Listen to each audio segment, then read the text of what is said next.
Mit hjerte kalder på dig. Nu hvor Silas kom tilbage, får han så et stykke med Camilla. Han er min lille guldklump. Det kalder kun på dig. På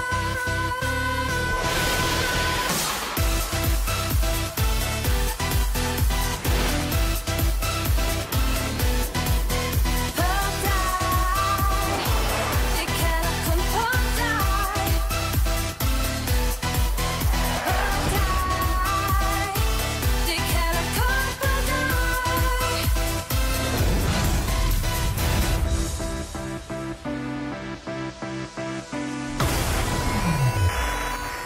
Mit hjerte kalder på dig. Det er nu tid til Facebook fredag, som i dag er blevet til Facebook lørdag på grund af påskefrokosten. Udråbstegn. Seerne har fået lov til at poste spørgsmål til jer på Big Brothers Facebook-profil. En del af disse spørgsmål kommer nu ind til jer på en tablet. Big Brother har udnævnt Jesus som ordstyrer. Hun skal styre slagets gang og sørge for, at alle får svaret fyldestgørende. Husk at læse op, hvem der har stillet spørgsmålet. Sæt jer i sofaerne på den måde, som I plejer. Rigtig god fornøjelse. Tak. Så går vi i krig. Mathilde spørger Tanja, hvordan har det været at skulle gå og holde det hemmeligt, at du var morderen? Jamen, det har været noget rigtig lort, jo. Ja, det ved hun jo selvfølgelig ikke, men det ved jeg andre. Jeg har haft det rigtig, rigtig svært ved at skulle holde det hemmeligt og lyve, så det brager. Det er ikke noget, der ligger til mig normalt overhovedet. Så jeg har haft det rigtig, rigtig dårligt med mig selv og skulle lyve folk, jeg holder af direkte op i ansigtet. Det har ikke været sjovt. Det har sgu været hårdt. Yes. Godt svar. Maja spørger Tanja. Du sagde, at du ville pakke kufferten og skride, hvis du fik en morderrolle. Hvorfor holdt du ikke dit ord og forlod huset? Maja. Maja, det er rigtigt nok. Da vi fik at vide, at det var morder uge 2 og skulle sætte os i sofaen og skulle ind og have at vide, om vi var morder, der er det helt korrekt, der sagde, at hvis det var mig, der fik den, så ville jeg pakke min kuffert og skride. Men jeg fik den jo heller ikke til at starte med, kan man sige. Den kom bravende i hovedet på mig senere på dagen. Så der kunne jeg jo ikke rigtig gøre noget, jo, følge. Så selvom jeg har haft allermest lyst til bare at pakke min kuffert og skride for ikke at sove mennesker, så måtte jeg ligesom huske mig selv på, at jeg er her altså også, fordi jeg gerne vil spille spillet. Så derfor. Yes. Camilla spørger Tanja. Er du ikke lidt pinlig over din opførsel over for Camilla i sidste uge, når du selv i den her uge har skulle kæmpe med alle knep for at overleve? Du har væddet og grædt til trods for, at du var en af de første til at nedgøre Camillas overlevelse. Jeg vil ikke sige, at jeg er pinlig over min opførsel over for Camilla i sidste uge. Jeg valgte ikke at stikke en i ryggen, som...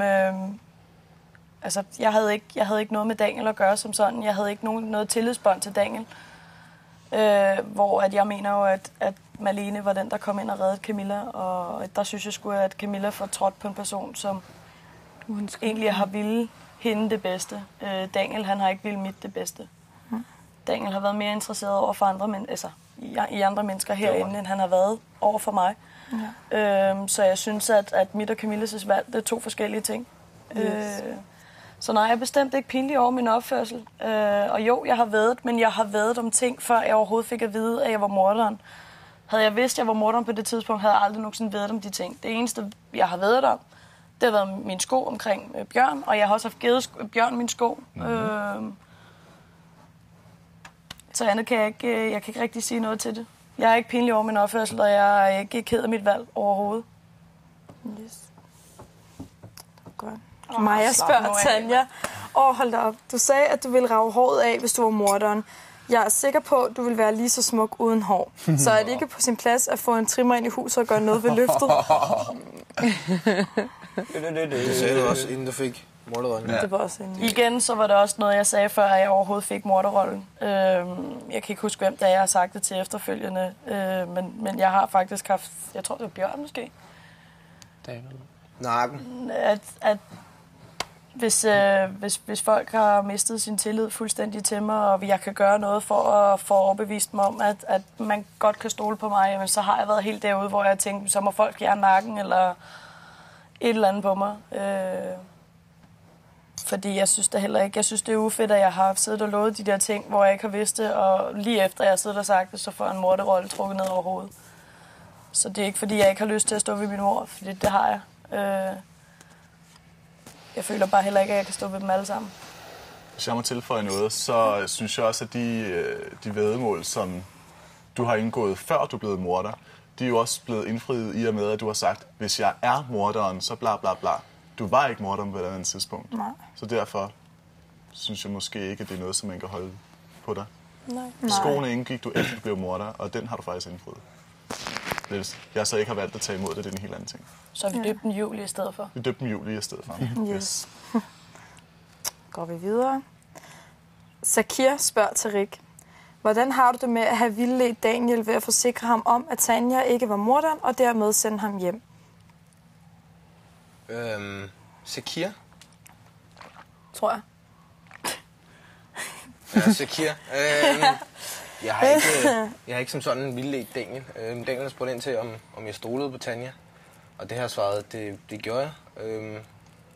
Og han har også selv sagt, at han troede ikke, det var Tanja. Og det er vi blevet pænt meget enige om, at vi var næsten 100% sikre på, at Tanja ikke har haft noget at gøre med den morderrolle.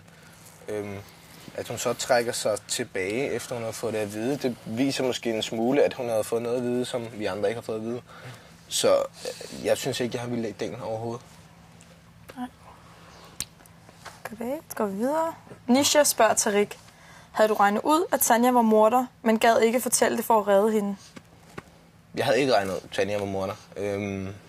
Og da vi fik det at vide, så var jeg også en smule skuffet. Så det var ikke noget, jeg vidste. Jeg var blevet rimelig selvsikker på mig selv, og det tror jeg også Ronny og de 2 andre drenge var, at Tanja ikke havde haft noget at gøre med morderrollen. Så no. Yes. Gert spørger til Rik.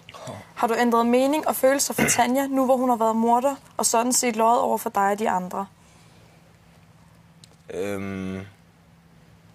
Jeg har ændret måske en smule mening, og det ved Tanja også godt. Det er en del af spillet. Det er et spil, vi er her for at spille det.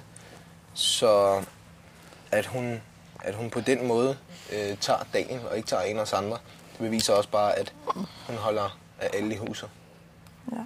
Ja. Så min tillid er måske brudt en smule, men der er ikke noget som sådan. Det kunne have været hvilket som helst anden person i huset, som har haft den opgave, og så har jeg følt det samme. Ja. Så. Og så spørger Nils os alle, hvordan har I det med, at Ronny bander så meget og siger grimme ting? Det er til os alle sammen. Den er lige med. Jeg starter. Jeg vil gerne starte. Ja, jeg starter. Start over ved... Vi starter ved Silas. Hvis jeg skal være helt ærlig, så synes jeg faktisk, at det er lidt synd, at han bander og ligesom kører meget på den klinge, fordi jeg er sikker på, at Ronny har meget mere at byde på. Og det vil helt sikkert klæde ham, hvis at han prøver at vise en anden side. Ja, Trik. Jeg synes, det er skægt, når Ronny bander. Fordi det er ikke de almindelige bandeord, man er vant til.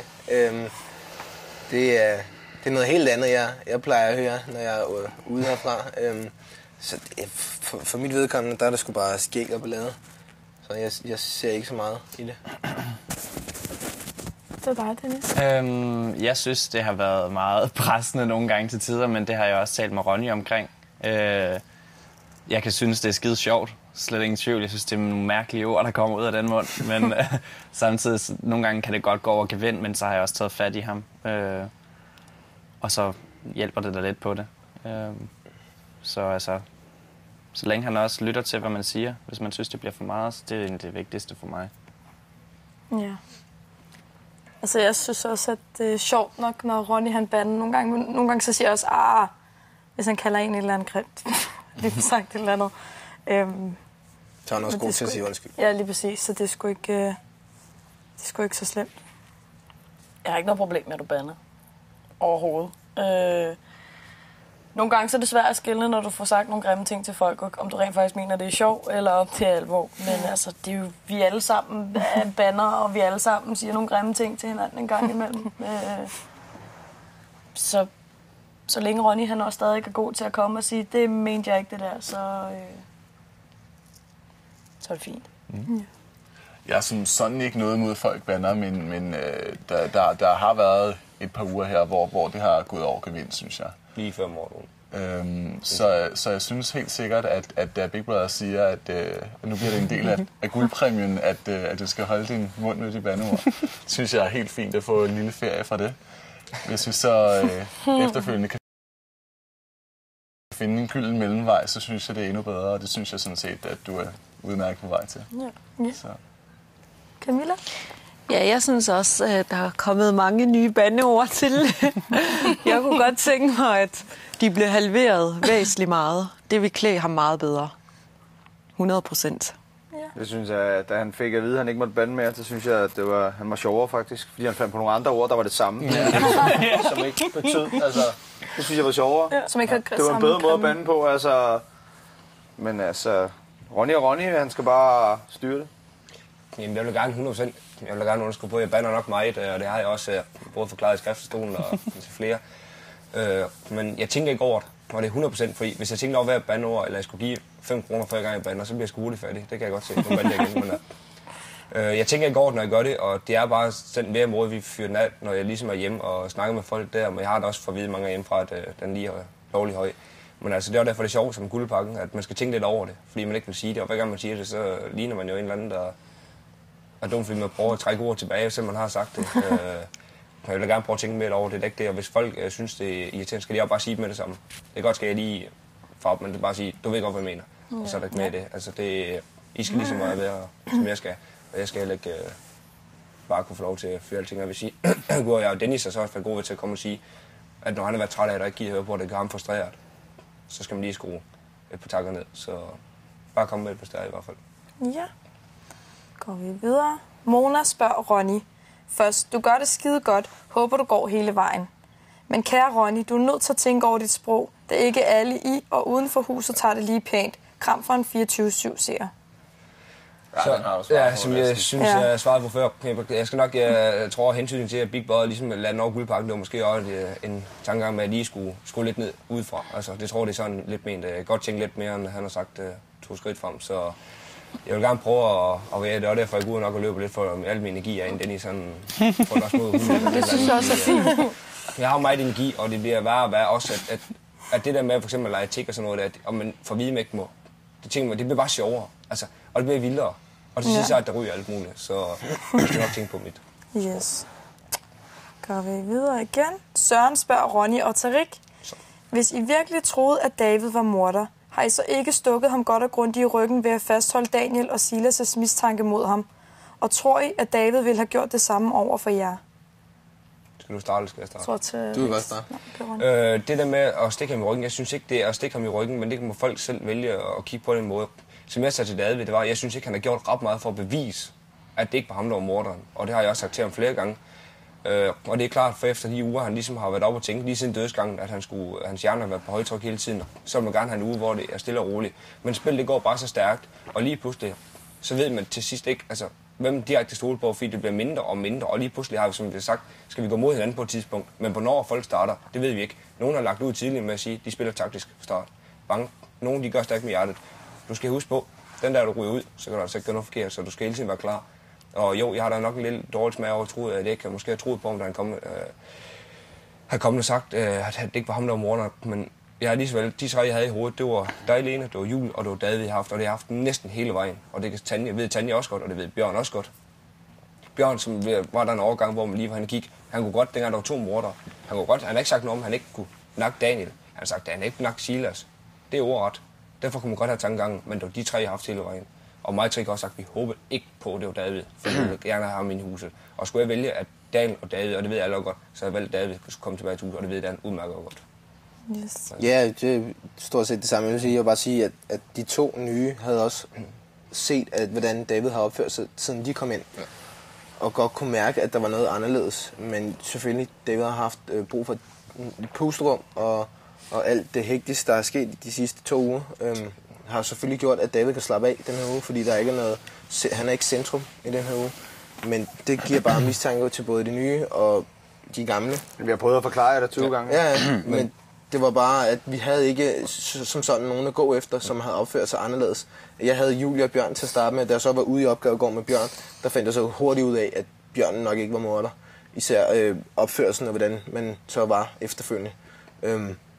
Så jeg synes ikke, som sådan, vi har stukket der i ryggen. Vi har både sagt det til dig, og hævet de andre mænd, og så haft en samtale. Jeg kan ikke se, hvorfor vi skulle have stukket der i røven. I ryggen måske. Og så håber jeg også selvfølgelig, at de ikke vil trække dig med ud lige i sidste. Ciao så. Silas? Ja. Altså, jeg vil gerne sige, at mig og Daniel havde rigtig hurtigt mistanke om, at det var Julie og David. Og vi konfronterede både Tariq og Ronny med det hele ugen. Og i starten, så var det sådan, jeg tror, det er Lene, der er morderen. Men jeg håber fandme ikke, det er David. Det var først onsdag, at de begyndte at sige, jeg tror fandme, det er David. Ellers så har de gået og beskyttet ham.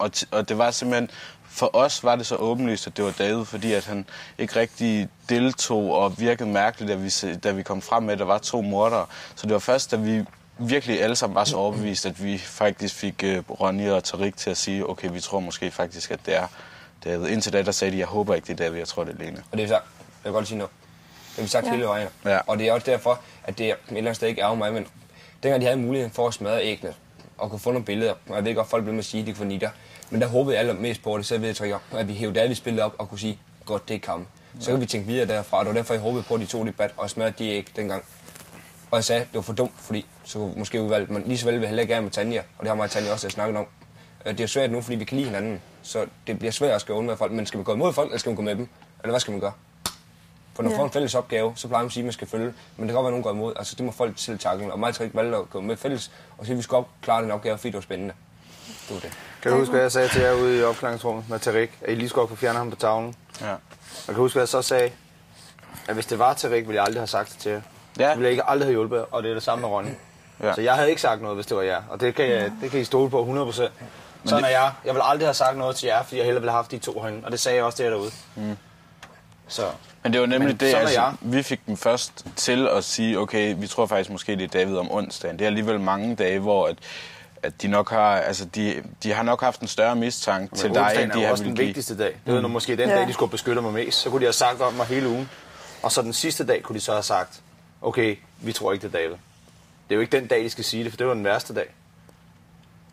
Men altså, det er også, der er forskel på mig og Ronny og Tariq. Jeg vil bare aldrig have nævnt nogen af deres navne. Og jeg tror også, det er derfor, det har været Julie og Bjørn, jeg har tænkt på hele tiden. Fordi Julie og Bjørn har været dem, der har været længst for mig herinde. Så det var lettere for mig at give jer skylden, hvis du forstår, hvad jeg mener. Yes. Tror vi går Sorry. Ja, det er fint. Eller har I mere til for? Nej, det er bedre at komme ud, altså. Det er meningen, at vi skal snakke om det. Yes. Line spørger David, hvordan har du det med, at Tariq og Ronny troede, at du var morderen? Det har jeg næsten lige forklaret. Ja. Altså, jeg vil sige, at jeg har svaret på det 1000 gange, og jeg stoler stadig på dem 100%. De har gjort det af godt hjerte. De har ikke gjort det for at sove mig eller noget. Men jeg vil ikke have gjort det sådan. Yes. Jeg kunne aldrig finde på at stikke dem i ryggen. Jeg synes, jeg har i hvert fald Jeg synes heller ikke, I har stukket mig i ryggen. Skal lige siges. Skal lige siges, dengang dødsgangen der, jeg synes, jeg har bevist over for David. Ja, lige præcis. Ham med. Der har jeg også sagt hele hele tiden. David. Men jeg tog valget og sagde, smut med dig. Og derfra ligesom skubbet ham væk, bang, og så måtte man selv. Det kunne lige så godt være mig, der stod til live show og skulle have forladt det dengang. Og jeg skulle også have reddet for mange gange, at for eksempel, at det var en farlig kamp, det her gang i, fordi det kunne risikere koste med livet. Sådan tog jeg bare dengang. Det skal man bare lige huske på, altså. Men det er der ikke, det har der aldrig nogen, der sagt men det er bare, Det er derfra. Ja. Yes. Og det beviser, at jeg også stod på David. Ja. Henrik spørger Bjørn, hvem skal jeg vælge som stand-in til vores bryllup?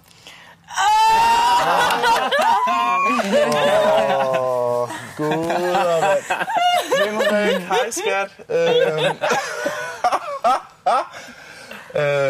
Du skal da ikke vælge nogen som stand-in til vores bryllup. Det er da mig, du skal giftes med. Det ved du da også godt. Dumme mand. Var det godt? Sjov, skat. Jeg skal da giftes med Henrik. Det er der ikke nogen tvivl om. Og det ved han da også godt. Men de ved slet ikke, hvad jeg skal sige. Kan du stille nogle spørgsmål, ja. Jeg godt kan se, det kører for dig jo. Ja, men... Og det er måske lige ved at være op over. 11. maj, så der er lige en måned at køre på. Ja. Men altså, nu må vi se, hvor langt det går. Jeg er glad for at være herinde, og jeg har lyst til at være her hele vejen. Så Henrik, måske finde en ny dato, sådan lige omkring nu. Ny dato, det er planen. Så er det ikke fuldstændig en ny dato. Det er en ny dato. Kys og kram på dig, Henrik.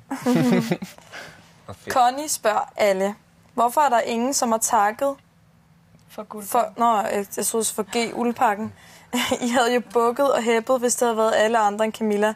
Hilsen 24 seere. Vi har... Nej, vi har også... det synes jeg også, I har. Jeg synes, vi har både takket Ronny og Camilla. Altså, jeg vil sige, at jeg lavede jo 15 ekstra æg til Ronny, fordi at jeg ville være bange for, at han ville give den så meget gas med de der bandeord lige op til guldpakken. Ikke? Så jeg skulle sikre den 100%. Ikke? Men jeg synes også, at jeg takker meget Silas og Daniel for, at de ikke smadrer de æg. Altså, det er sgu egentlig også deres skyld, at vi har guldpakken, det vil jeg sige. Og jeg synes faktisk, I takkede mig det fint. synes jeg også. Altså, fordi jeg var da også meget imponeret over. Flot, jeg synes, du roste meget. Jeg synes det i hvert fald, jeg er da også hæppet på dig, synes jeg. Altså sådan, når du har pustet for fucking 62 æg på en dag. Altså, på 20 minutter. Det er alligevel rimelig imponerende, ikke? 60 æg på 17 minutter. Nå, det var 60 æg på 17 minutter. Så jeg synes da også, at vi har både klappet og hæppet på dig. Jeg klager det var også, som du selv sagde, det var det der med, mens du var i gang med at puste æg, så skulle du ikke snakke, for ellers så kan du ikke koncentrere dig. Det er nemlig så det var nok derfor måske, at det har set sådan ud. Nej, det var egentlig mig selv også, der valgte det. Når jeg sidder og puster æg, skulle jeg ikke have nogen omkring mig, fordi der var jo ikke nogen grund til at hæppe. At folk ikke tænkte, at vi hæppede på dig, men det var også for ikke at forstyrre dig i det. Ja, nemlig. Jeg vil også sige, som Camilla, det synes jeg, at folk siger, at man skal både give Silas og Daniel og dem, de gamblet fuldstændig igennem. Ingen spor. Vi andre har smadret æggene. Daniel har valgt at sige, skid med, jeg tager chancen. Enten så ryger, eller så gør jeg. Han røg desværre. Ja. Så jeg synes lige så vel, at de gjorde en stor kamp for, at vi har guldpakken, og det synes jeg endda er flot, at Camilla hun kan se og roser. Det kunne jeg jo se allerede fra onsdag. Det må sige, fordi det ikke altid lige, den kommer ud. Nej, jeg har sgu hjertet med os. Jeg er ikke sådan en, der...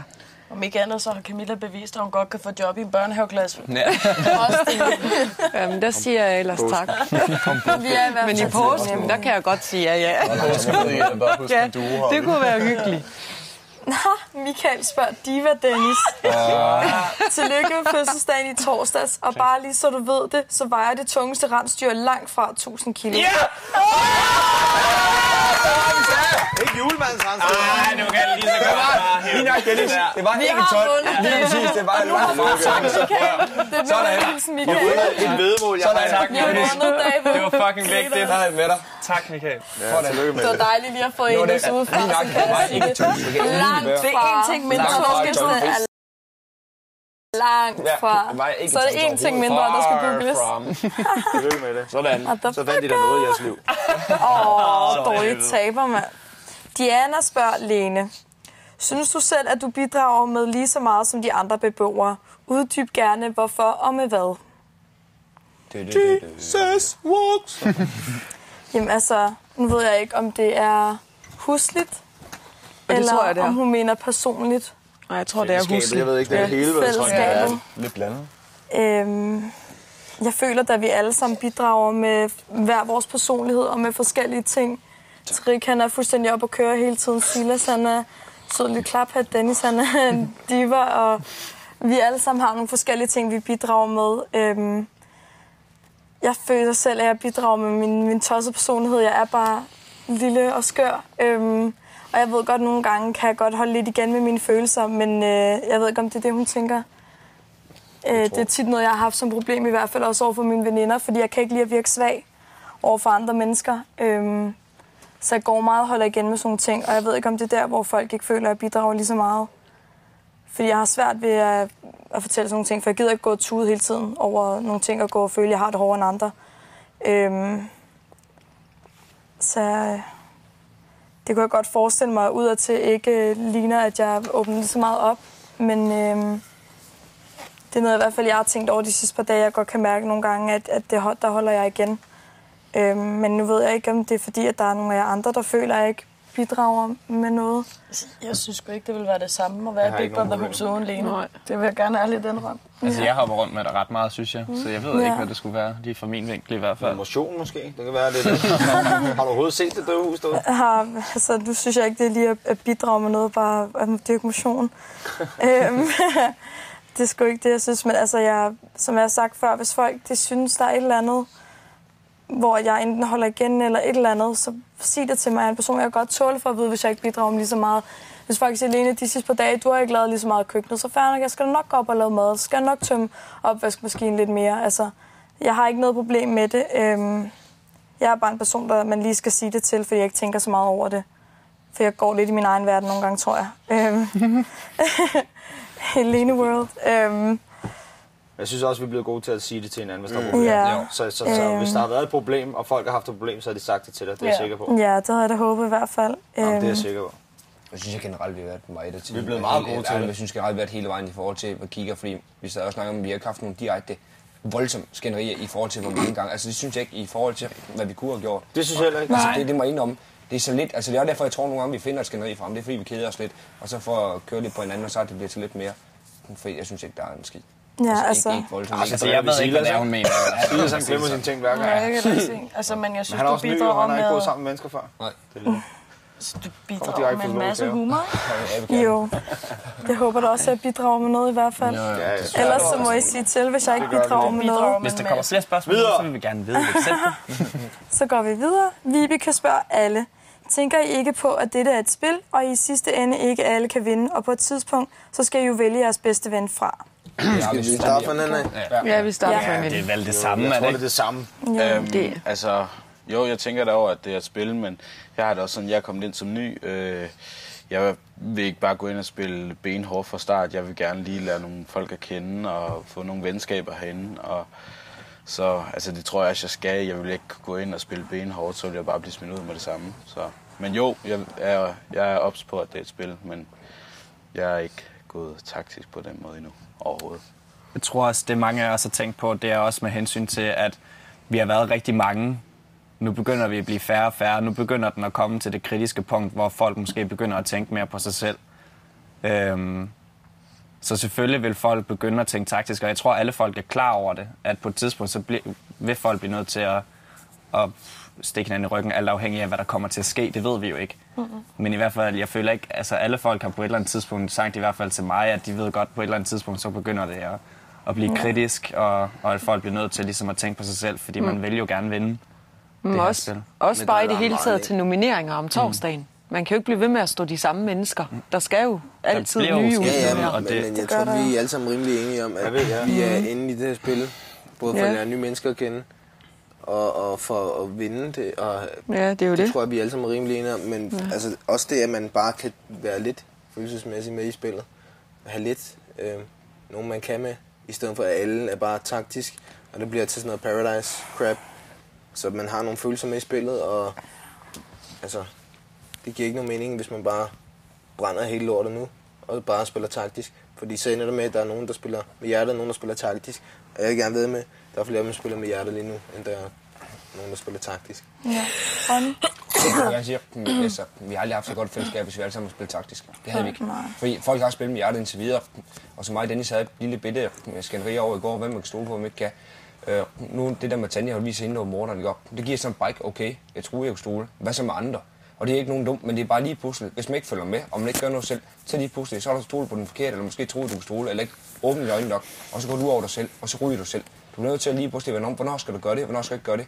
Nogen har så meldt ud tidligere, at de har gjort det, men jeg synes, altså de fleste og alle har indtil videre har spillet med hjertet sådan, for så har vi ikke haft det fællesskab, hvor vi snakker om ting, for så har folk været mere negative, så er der små grupper, og det er der bestemt ikke, synes jeg. Nej. Bjørn? Vi har også snakket om det før med, at vi ved godt, at vi er menneskelige spillebrikker, men det er noget andet, når man ser det udefra, og når man rent faktisk bor her i huset. Ja. Vi kan ikke hele tiden tænke på spillet. Altså, nogle gange så bliver vi også nødt til at holde frikvarter i vores hoved og bare tænke på det sociale.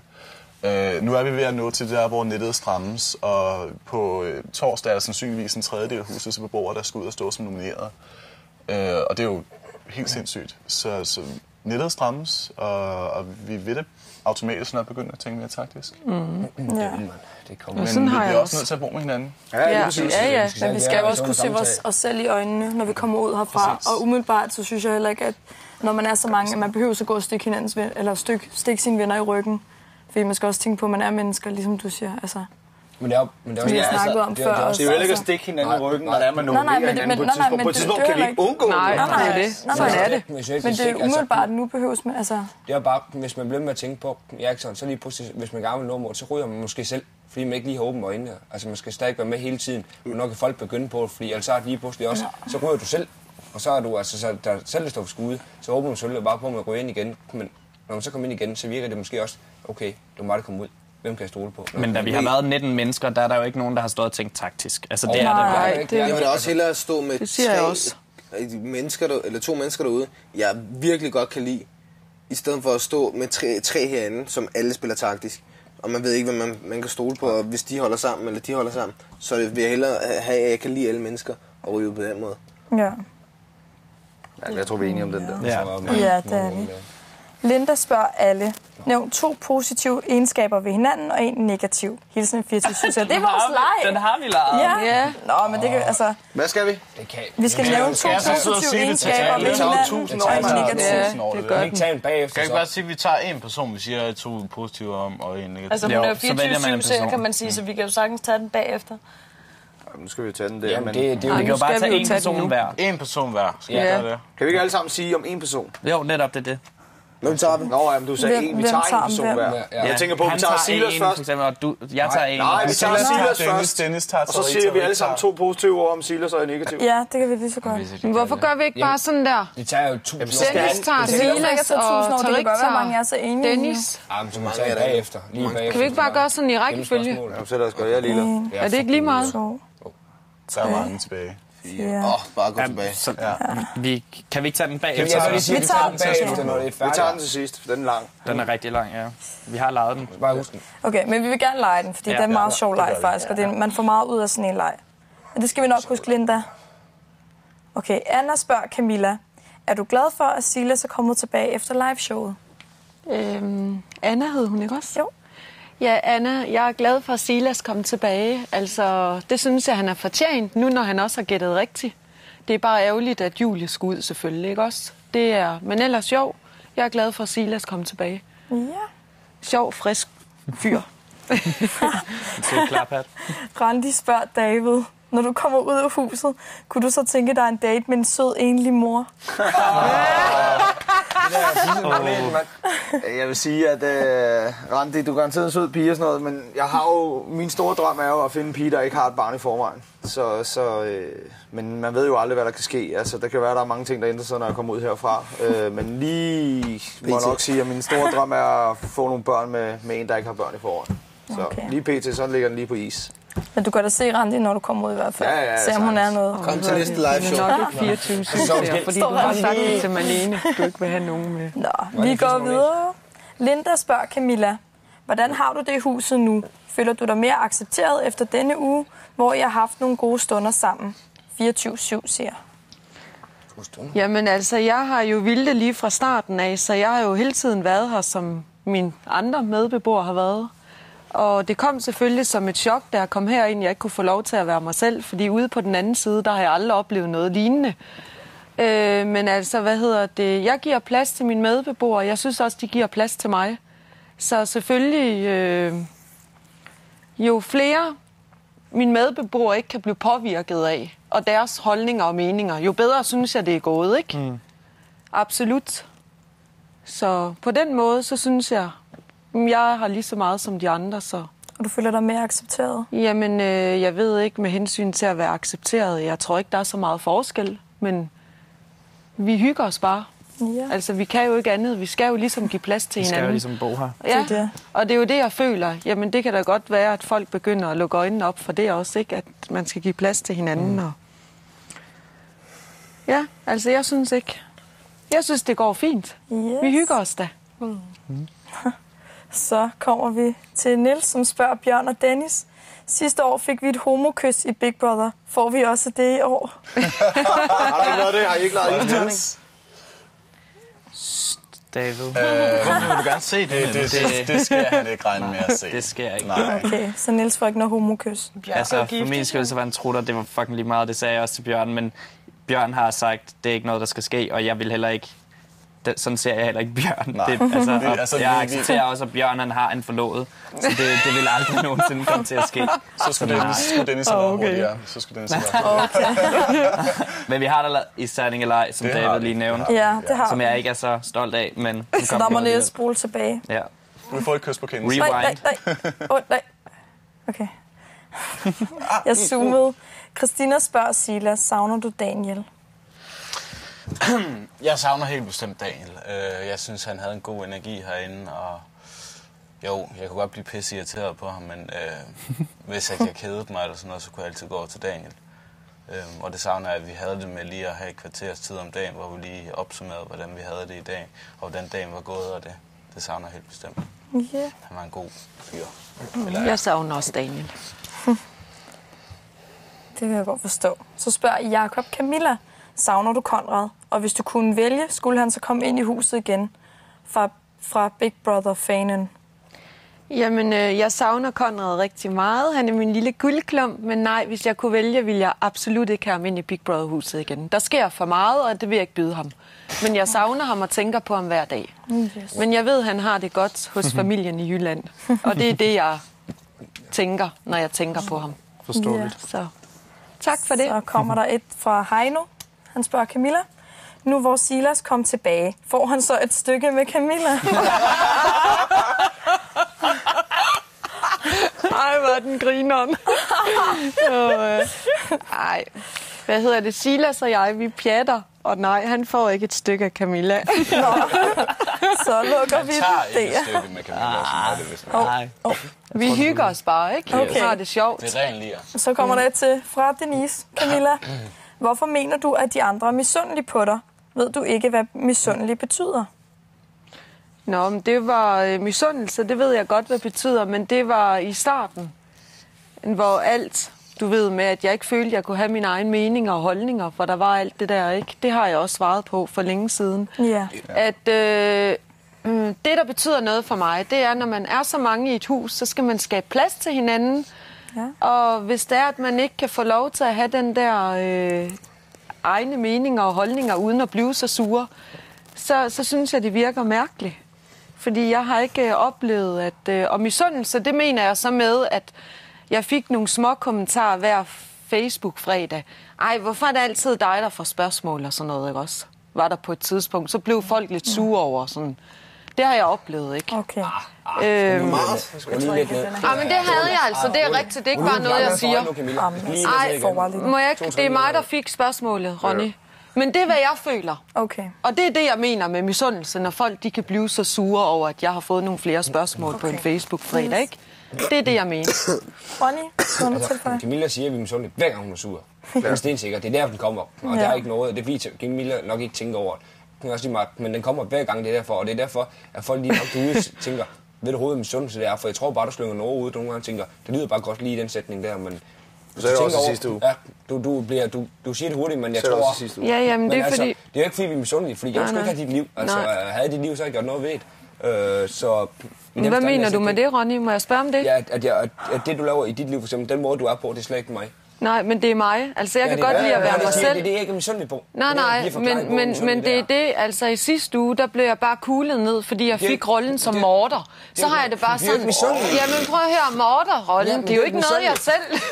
Det er jo ikke noget, jeg selv har valgt. Nej, men det er ikke så det er bare noget, man skal respektere. Men nej, men det følte jeg sgu lidt. Fordi at seerne...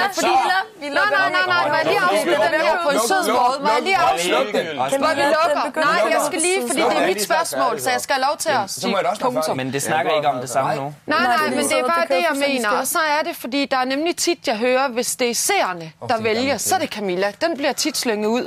Og det skal man altså ikke sige, fordi det er jeg træt af at høre. Fordi seerne kan lige så vel vælge en af jer andre. Så det er det, jeg mener med også. At så er det den der, at jeg føler noget med misundelse, ikke? Yes. Og så lukker vi den bare. Så går vi videre. Det var mit spørgsmål. Hvem var det til? Hvem var det fra? Denise. Denise, jeg håber, du har fået besvaret dit spørgsmål. Og så spørger Niels os alle, hvordan vil I bruge de 100.000 kroner, hvis I vinder Big Brother Det har vi svaret på 2030. gange før. Vi tager bare en gang det gør det mere, nye fordi seere. Silas har ikke Silas har ikke svaret. Hvad vil du bruge den på, Silas? Jeg vil nok bruge nogle af pengene på at hjælpe min familie rent økonomisk, og så vil jeg nok investere nogle af pengene i at prøve at åbne et motionscenter med en af mine venner. Det har vi snakket om før. Så, men familien først prioritet. Yes. Mit største er bare en lejlighed i København. Så det vil jeg bruge en del af pengene på, og så nok noget rejse noget og en lille Louis Vuitton-taske også. Igen? Vil du svare på det igen, Tarik? Ja, men jeg vil bruge pengene på lidt af hver. Der er ikke så mange af dem, men de strækker langt. Donere nogle af pengene, hjælpe nogle mennesker, og så noget gæld og en lejlighed eventuelt et eller andet sted i København. Ja, og rejse. Jeg tror også Babs. Rejse til Jamaica, blive gældfri, og så investere i min fremtid. Og sikre mig selv. Jamen, halvdelen skal smides i restaurationen, så jeg kan sikre min fremtid. Så skal min bedste veninde have sat på nye bryster, fordi det fortjener hun. Hun har ikke haft det sjovt. Og min mor, hun skal have nye tænder. Og er der så noget til års bagefter, jamen, så skal hele familien med ud at rejse. Ja, Bjørn. Jamen, jeg har jo et lille bryllup, der gerne skulle blive pimpet op. Og der var nok omkring 20 mennesker ekstra på invitationslisten, kan jeg forestille mig. Det glæder mig til. Og ja, altså rejse, have det godt, lejlighed. Det vil nok være noget i den stil. Ja, og jeg vil donere nogle af pengene til... Jeg vil ind og, som jeg før har sagt, jeg vil ind og forkæle de kræftramte børn, der ligger på Rigshospitalet, der har det rigtig dårligt. Der vil jeg ind og hygge mig med dem, spørge om der er et eller andet, de kunne tænke sig. Og så kunne jeg godt tænke mig at kigge på dyrenes beskyttelse også. Og ikke mindst, så havde jeg også en drøm om at åbne en hundebørnehave, hvor hunden, i stedet for at de skal være alene hjemme 7-8 timer om dagen, og så åbne sådan en børnehave, hvor man kan få hunden ind. Det har jeg drømt meget om, det er sgu rigtigt. Ja, og så vil jeg i hvert fald forkæle mig selv, og så vil jeg ud og rejse. Yes. David? Jamen, jeg skal betale en masse gæld af, så Vi må godt grine. jeg skal op til en masse gæld af, og så er jeg klar til at slå mig ned og finde en sød pige og få nogle børn. Det er det eneste, jeg skal bruge penge til. Så min fremtid er sikret, og min børns fremtid forhåbentlig også bliver sikret. Ja. Ronny? Jamen, selvfølgelig skal familien med at rejse, det er klart. Vi skal lige have en ordentlig tur, og så vil jeg gerne skal hjem og kigge på noget husværk, når jeg er færdig herinde. Så hvis jeg lige havde en halv mil til at tage med i baglommen, så er klart, at det kunne gøre et plus. Så skal de der stoppes deri. Så det er også noget for at have mit eget hjem. Yes. Jeg vil lige kommentere til den der, det hedder jo ikke hundebørnehave. Der kan jeg godt forstå, at I griner. Det er bare sådan et opholdssted for hunden, så de ikke skal være alene Det er hjemme. sådan et Okay. Ja, fordi det har de kun, det har de i Sverige, og det kører det er med der også i succes. Danmark. Jeg har ikke hørt om det i Danmark. Så kan du aflevere dem nogle steder også. Nå ja, det er internat. Ja. Men det her, det er jo når familie, de skal på arbejde, så i stedet for at deres hunde ser at være alene hjemme. Ja, lige præcis, så kan de hente dem igen, når de får fri. Men der kommer et rigtig godt spørgsmål her, som vi gerne vil have spurgt om, så vi lukker den lige den der. Josefine spørger, Silas, vil du have sex med Camilla, hvis du fik muligheden? For satan. Så, hvad med du? Busmutter! Josefine, det vil jeg ikke, fordi at jeg er til piger på min egen alder. Men hun er en sød dame. Helt Kvinde, ikke dame. Dame er over 50, please. Hun er en sød kvinde, og vi har det sjovt. Men Hun er en sød dame. Så du kunne ikke lidt Camilla, hvis det var? Nej. Nå. Jeg får koldsved med Så at går blive vi kaldt videre. dame. Louise spørger Tanja og Tarik, er romancen ved at blive til mere, eller forbliver I bare en Big Brother-fløjt? Tanja? Tak, bare kør den hen på mig. Jeg var hurtig. Ja, det ved jeg da ikke. Jeg ved ikke, hvordan tingene det er, når vi kommer ud. Jo. Men altså, så umiddelbart, så er det jo bare en Big Brother-fløjt, vil jeg sige. Så må vi tage den, når vi kommer ud. Tarik? Smask. Ja. Er det ved at blive til mere? Nej. Nej. Ja, ikke efter morderugen og alt det sjovt der, så er der lige kommet låg på gryden. Lå på grund. Men Okay. Hvad fanden laver du? you never Bare know. lige ja. Ingen ved, hvad jeg snakker om. Så vi må vente og se. Ja. Ja. De kan simpelthen ikke betale sig. Det bliver spændende. Helle spørger, Dennis, skal vi ikke være veninder, når du kommer ud? Hvad sker? Jeg er ikke lige jeg er ikke så god til folk, jeg ikke kender at være venner med. Så hvis du er sød og sjov, og vi lige pludselig løber ind i hinanden, så kan vi da godt tage en drink, hvis det er det. Og så kan vi se, hvor det ikke kører hen. Men det er ikke lige... Jeg bliver ikke bare venner med folk. Det er nogen, jeg skal have tillid til at kende rigtig godt, for at jeg er venner. En ting er at have mange bekendte, en anden ting er at være venner, synes jeg. Så jeg tror ikke lige venner, men bekendte kunne man da godt, hvis det var. Løbe ind i hinanden. Yes. Så måske en mulig veninde. det kan jeg ikke. Det ved jeg ikke. Gitte spørger David, hvordan var det at stå ude til nomineringen i torsdags? Jamen, det var dejligt at se mine venner og de gamle rødder herindefra. Men jeg havde jo misforstået det hele, så jeg var helt kølig, da der kom derud. Fordi jeg troede, at fordi Daniel havde været forkert, så ville han bare ryge ud. Jeg havde ikke forstået, at der var nominering.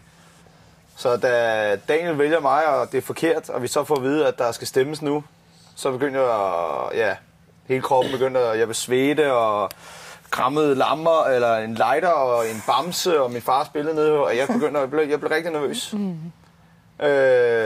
Og da jeg så fik at vide, at jeg røg ind i huset, så var jeg selvfølgelig, da jeg kom tilbage, så var jeg hurtig til at tage fat i Daniel og lige snakke med ham.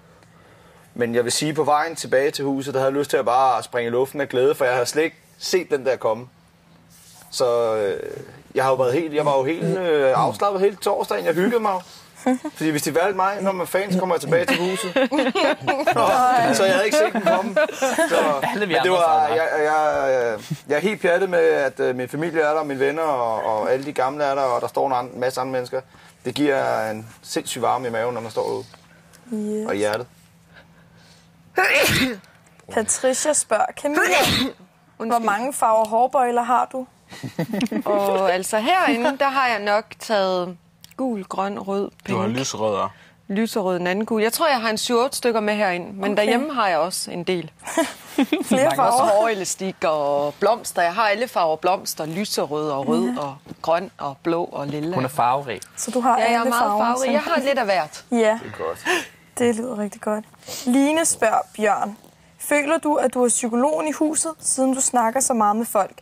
PS, du er den, jeg bedst kan lide i huset. Tak. Hvad hed hun, siger du? Line. Sødt. Jamen, altså, psykologen i huset, det ved jeg nu ikke lige. Men jeg er jo en, som er meget omsorgsfuld og godt kan lide at snakke med folk, hvis jeg kan se på dem, at de ikke har det så godt. Eller se, om der er noget, der går folk på. Så på den måde, det kan man vel godt kalde mig psykologen i huset. Men det er nu ikke noget, som jeg gør sådan med vilje. Jeg tror bare, at det er min natur at opsøge folk på den måde. Og så kan jeg jo ikke lide at se folk gå og være kede af det, så... Jo, ja. Det kan man vel godt kalde mig. Big Brother psykolog. Du er også lille psykolog. Thea spørger Tanja, hvordan har du det med, at de fleste af dine gode venner, veninder, er røget ud? Jamen, det har jeg da rigtig stramt med. Jeg føler mig til tider lidt alene herinde. Men omvendt, så vil jeg også sige, at den sådan, sidste uges tid... altså, skal jeg nævne en god ting ved, at de er røget ud, så føler jeg så også omvendt, at jeg er kommet tættere på nogle andre mennesker. Men jeg savner dem. Jeg mangler dem. Så det er svært, men det er en del af spillet, og ja, så kommer jeg tættere på jer andre. Det er også meget rart. Ja. Lærer jeg bedre at kende. Yes. Connie spørger Lene, synes du selv, at du synger godt? Så er det nu, Lene. Ro på, Connie. 24/7. Ja, ro på, Connie. Jeg synes ikke... nej, jeg synes ikke selv, jeg synger godt. Jeg synes, du synger godt. Jeg kan ikke. Det er også derfor, jeg ikke så godt kan lide at synge, fordi at... jeg synger hele tiden, men jeg ved godt, det ikke lyder godt. Og jeg får tit at vide, når jeg er derhjemme, at jeg ikke må synge med. Men jeg er lige glad for, at jeg kan godt lide at synge. Det skal du også bare gøre. Men det er derfor, at jeg tager sangundervisning hos Bjørn sammen med Tarik, så jeg kan blive superstar, singstar, når jeg kommer ud. Den nye Celine. Ja, Simpelthen. men jeg ved ikke, om det er et hint, Så Connie. næste gang Kasper, han skal bokse, så er det Lene, der kommer og synger nationalsang. Super, Connie. Ja, ingen ved det. Det kan være, at den nye Celine Dion er kommet herfra. Ingen ved det. I doubt it. Amalie spørger Tarik. Nej, Tanja. Ja. Har du følelser for Tarik? Men er folk i tvivl om det? Amalia. Vi har ikke vi er i hvert fald ikke i tvivl. Nej, ja, jeg har følelser for Terrin. Og du vil ikke uddybe? Behøver jeg Det det? var svar på Det spørgsmålet. behøves du ikke. Tommy spørger Camilla. De sidste 2 uger har du forsøgt at få David ud, og 2 gange er han kommet tilbage til huset. Frygter du, at han står stærkere end dig i glasburet? Hvem var det, der spurgte? Det er Tommy. Tommy? Nej, altså, det ved jeg ikke. Det er svært at sige.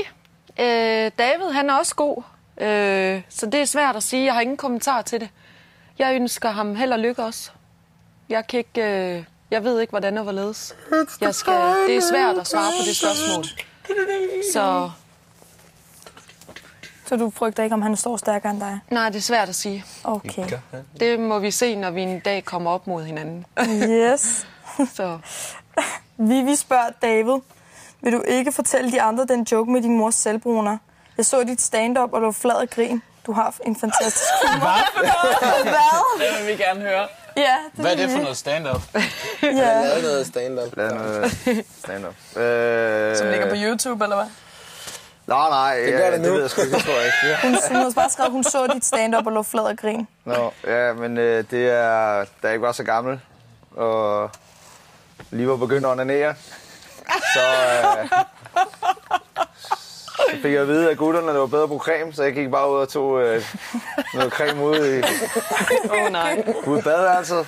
På Johnny's, mand. Så fik jeg onaneret, og det gjorde, at jeg fik en meget mærkelig hånd bagefter, og en meget mærkelig penis, der var til gymnastik. Så det var svært at skjule. Så nu læser jeg på cremen, når det er. Tak, Vivi. Tak, Yes. Camilla spørger Bjørn og Dennis. I var så gode til at skatte til sangen fra Junglebogen. Venter der jer mon en karriere som professionelle skattere? Altså, skatter, er det der... Ja. Det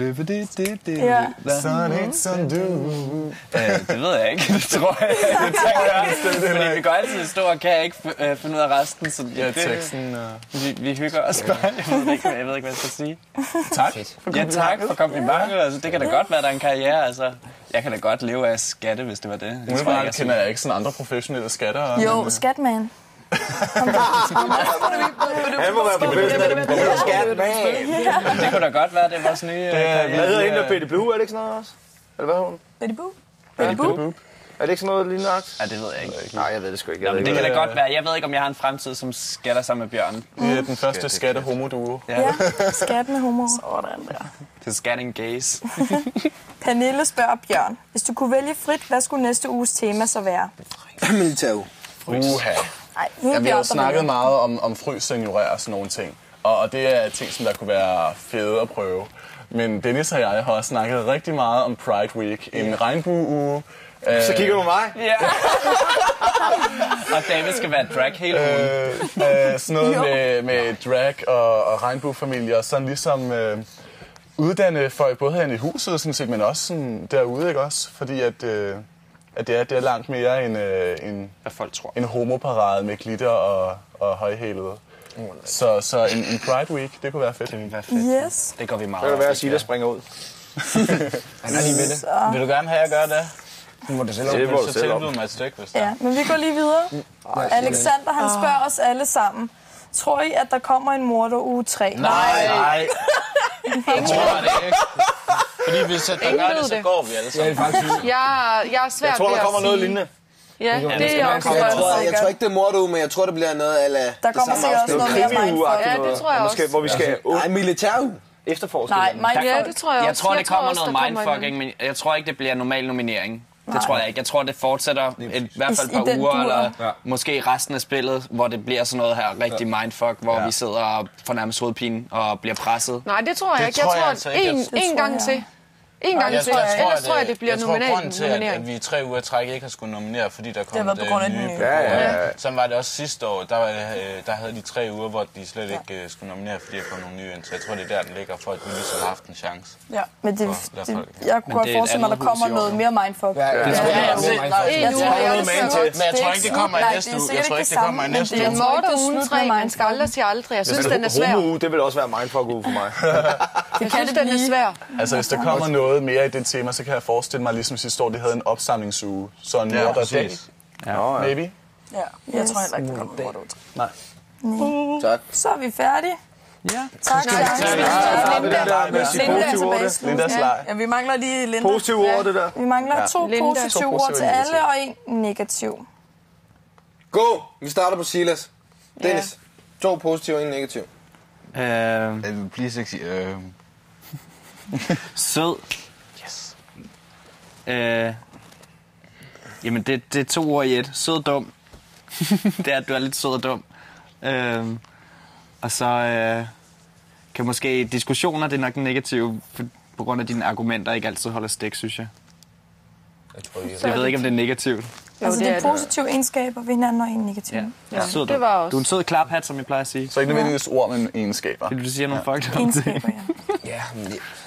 Er det mig så? Så vi ikke om Dennis eller hvad? Nej, så vi tager alle som Silas først. Ja, vi tager sammen Silas først, fordi det skulle være. Silo. Så lad os gå stærkt, mand. Ja, men det er bare, at du er sjov uden selv at vide det. Ja. Var det ikke 2? Jo. Sød klaphat, det er det samme. En negativ. Du rydder aldrig op efter dig selv. Den er ikke ked. Okay, jeg starter med den negative. Nej, jeg laver en sandwich. Du får den negative midten. Den første, det er, du er en sød klaphat, som jeg også har sagt før. Og den negative, det er, du slæs nogle gange, Silas. Det var mit. Ja. Og så kommer der en god igen. Det er også, at du er sådan dum sjov. Altså, du er sjov, altså uden at vide det. Okay. På den måde. Det er den positive. Jeg synes, det er en positiv ting. Det synes jeg ikke. Jo, det er det, Silas. Du er sjov på sådan... Hvis man kan få folk til at På din grine, så er egen det måde. positiv ting. Ja. Tag det. Men altså, Silas, jeg synes, du er meget flink. Det synes jeg. Du er meget sød. Det er de 2 gode. Så har jeg altså 2 negative. Du skal kun komme med Du danser af helvede til, og så er du slæsk. Ja. Jeg er ikke slæsk. Kun Du er en negativ. meget slæsk. 2 positive og en negativ. Jamen, jeg synes, du er en flot fyr. Du er rigtig god at snakke med. Men nogle gange skal du lære at slippe spaden, før du graver hullet for dybt. Så slip spaden. Jeg synes, du er sød, og du er sjov. Og det negative, det er ikke lystende behøver. Okay. Det skulle da godt at kunne. Bare ikke på mig. Det var det. Videre. Jeg synes faktisk, du er skæg. Og så... Du har en fed energi. Og det negative, det er... at du er her.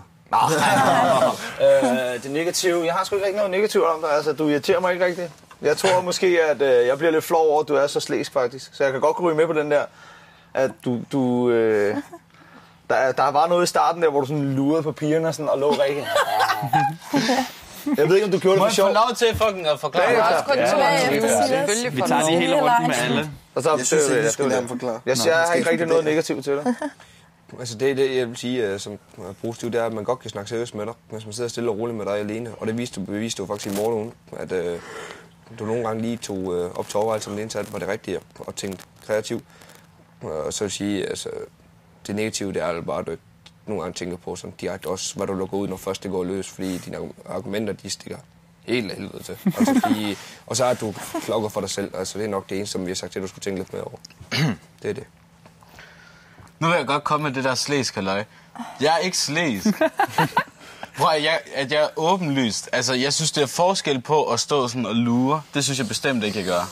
Nej, det synes jeg heller ikke. Altså, når jeg er inde i badet, der kommer kraftet med mange ind, og så der siger det ene og det andet og det tredje, og sådan har jeg bare tænkt, at sådan er det. Altså, jeg har ikke pakket noget ind, og jeg synes ikke, det er at være slæsk. Jeg synes, altså, Og jeg kigger ikke på jer på den måde. Nej, okay. Nej, du driller. Videre til Der er en Dennis. grund til, at jeg ikke har onaneret. Ja, nu skal du sige 2 positive egenskaber om Dennis og en negativ. Vi kan starte lidt Tarik, så slutter Silas den jo bare. Nå, det kan vi også. Så starter du Nej, kan til vi ikke bare køre? Det giver ikke nogen mening. Vi kører der bare, Nej, Silas han tager den der bare nu. vi kører der bare fra venstre hele tiden. Jeg synes, at Dennis han virker til at være en rigtig ærlig fyr. Det sætter jeg stor pris på. Og så synes jeg også, at han virker til at være rigtig omsorgsfuld.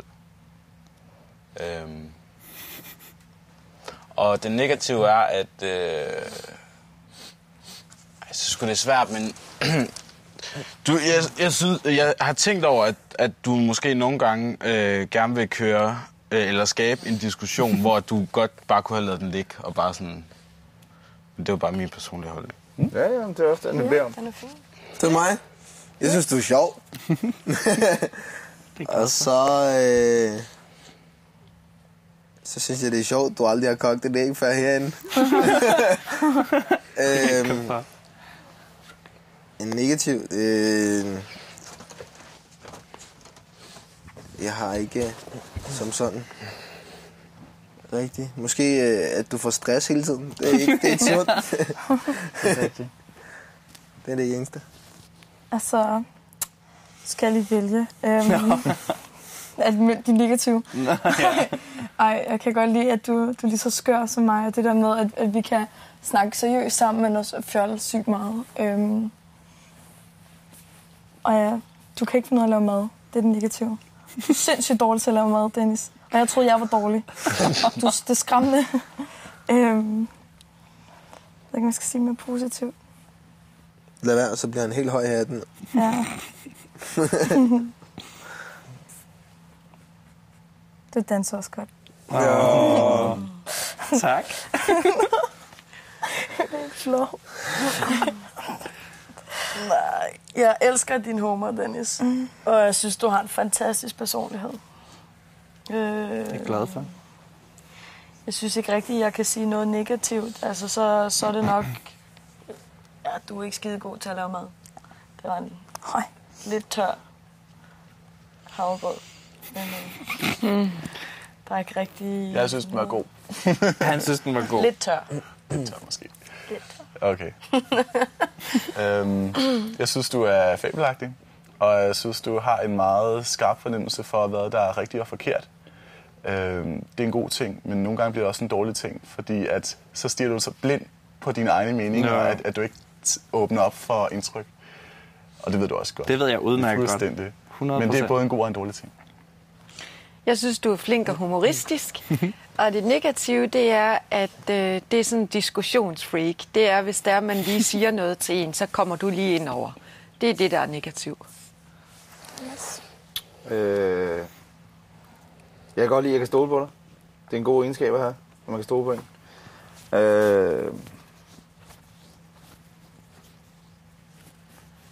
Der er mange ting. Jeg kan godt lide dit humør. Men det negative, altså, du har godt humør, men det er også de negative sider, og også din PMS en gang imellem. Det ved jeg hvor også, det går rimelig stærkt, hvor den rører hurtigt op i en spids. Du er som igen en god person, og hvis du har nogle folk, du vil gerne tage den hurtigt med dem, fordi det irriterer, det går der på, det går over dit humør. Og det synes jeg, det er kun godt, i stedet for ligesom at gå og gemme det og gå og bære af. Men samtidig synes jeg så, at det negative, det er for eksempel, at du også som sagt stiger blind på dine egne meninger, og så det der, du hurtigt får stress. Jeg tænker bare nogle gange, what? Altså, der skal ingenting til, så får du stress, og så skal vi andre bare gå i bås, og så sige, det er det eneste. Men altså, det er jo kun fordi, man lige, altså 2 minutter efter, tager der ingenting. Det er det eneste, jeg har. Altså, sådan. Goodie. Så er det Tariq, og så Silas. Jeg synes, at du er en energibombe på en rigtig behagelig måde.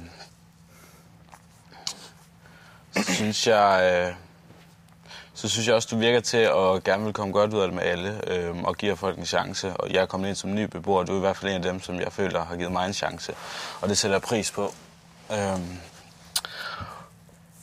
Og det eneste negative, jeg kan komme på, det er, at at du havde tabt en eller anden... for eksempel, da I tabte den der med... Hvad fanden hedder det? Med de her kasser. Så kommer du ind og går direkte ind i din seng, uden at sige noget, sådan, hvad der er sket. Eller sådan, og så står man lidt sådan tilbage. What? Kan vi ikke bare lige få en forklaring? Men det er det eneste negative, jeg kan komme med. Jeg synes, du griner en. Det er fucking sjov. Og du... Hvad fanden? Jamen, der er jo kraftigt mange ting. Fucking sjov, altså. Jeg ved det ikke. Og så er du bare så... Du er tør på den gode måde. Jeg ved ikke, hvordan man skal forklare det, fordi du er jo ikke en tør personlighed, men du har bare sådan en tør humor. Du er bare sød og sjov, altså.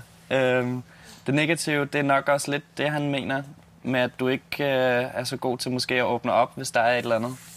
Man kan ikke helt finde ud af, hvad der er galt. Jeg ved aldrig, om det er mig, der har gjort noget, eller hvem der har gjort noget, eller fordi det er svært, at du ikke lige åbner op omkring det. Det er faktisk det eneste negative. Og du larmer også lidt nogle gange. Ja, en positiv ting, det er, jeg synes, du er virkelig bare sød. Altså sådan virkelig rar og sød. Nogle gange, når man sidder og snakker med dig. Og så også, at du er så skør. Og så en negativ, det er, nogle gange, så driller du en virkelig meget, så man virkelig bliver sur. Og specielt om morgenen, når jeg er morgensur i forvejen. Det er nok negativ. Nå, så er det mig. Ja. Jeg synes, du er sød og dejlig. Og jeg synes, du er utrolig omsorgsfuld. Negativ. Det ved du godt. Mm. Du er rigtig, rigtig god til at komme til folk, men du er også rigtig, rigtig dårlig til at lade folk komme til dig, når der er noget galt med dig. Så du skal blive bedre til at åbne op og fortælle, hvad du tænker og føler, i stedet for at gå og blive indebrændt over det. Jeg går ikke at blive indebrændt. Siger du. Positivt, det er, at du spreder smil og glæde, og det spreder bare positiv energi, og det er jo noget, som jeg fodrer rigtig meget af. Så det betyder rigtig meget for mig, og du kan sgu altid ikke mig smil på læben. Negativt, du smadrer alt for meget lort. Ja, så, ja. Klodsethed. Det er det. Jeg synes også, at Tarik han er sød og sjov. Han kan også altid give mig et smil på læben. Han er meget positiv, synes jeg. Der er aldrig sådan nogle sure miner over for Tarik. Det synes jeg ikke. Men det negative, det er også det der med, hvis det er, at du gemmer dig, så bare lige åbne op for, hvis der er noget galt. Det er det. Jamen, det er det samme. Jeg elsker din energi. Og så ser jeg meget af mig selv i det. Da jeg var den alder der, farede rundt og fyrede den af, og var sjov og hyggede mig, og alt var liv og glade dage. Det negative, det er også sådan noget med det der, at du skal være bedre til at tage imod hjælp. Fordi så knækker du på et tidspunkt. Trust me. Det er gået meget godt indtil videre. Ja, Men det kommer. men man kan ikke altid være helten. Nej. Jamen, det er den samme vej der. Vi kan fjolle, vi kan skabe os, som vi har lyst til. Også selvom det går jo Big Brothers, skal vi sige. Strenge alvorlige fingre der, som vi ikke må. Men lige så vel kan vi snakke seriøst, hvis der er noget, og man går virkelig ind i det. Og så det negative, at der er nok det to. Men det er for eksempel det der med, at du ikke kan åbne op. Man kan ikke finde ud af, hvad der er galt. Man vil gerne hjælpe dig, og man føler helt vildt, at det er en måske, du er super fri. Kan vi hjælpe? Ej, der er ikke noget. Det vil sige, det kan irritere mig lidt, men det er kun fordi, man gerne vil hjælpe. Men et eller andet sted, tror jeg selv, jeg måske er lidt sådan, at jeg også selv går og gemmer det fri. Det kan jeg sgu godt selv klare, men jeg tror, det er ret lige pludselig. Så en dag, så knækker filmen nok, og så skulle man nok bare være bedre til at åbne lidt op. Men det er også det eneste. Jo, og så er du steady. Jeg er helt vildt.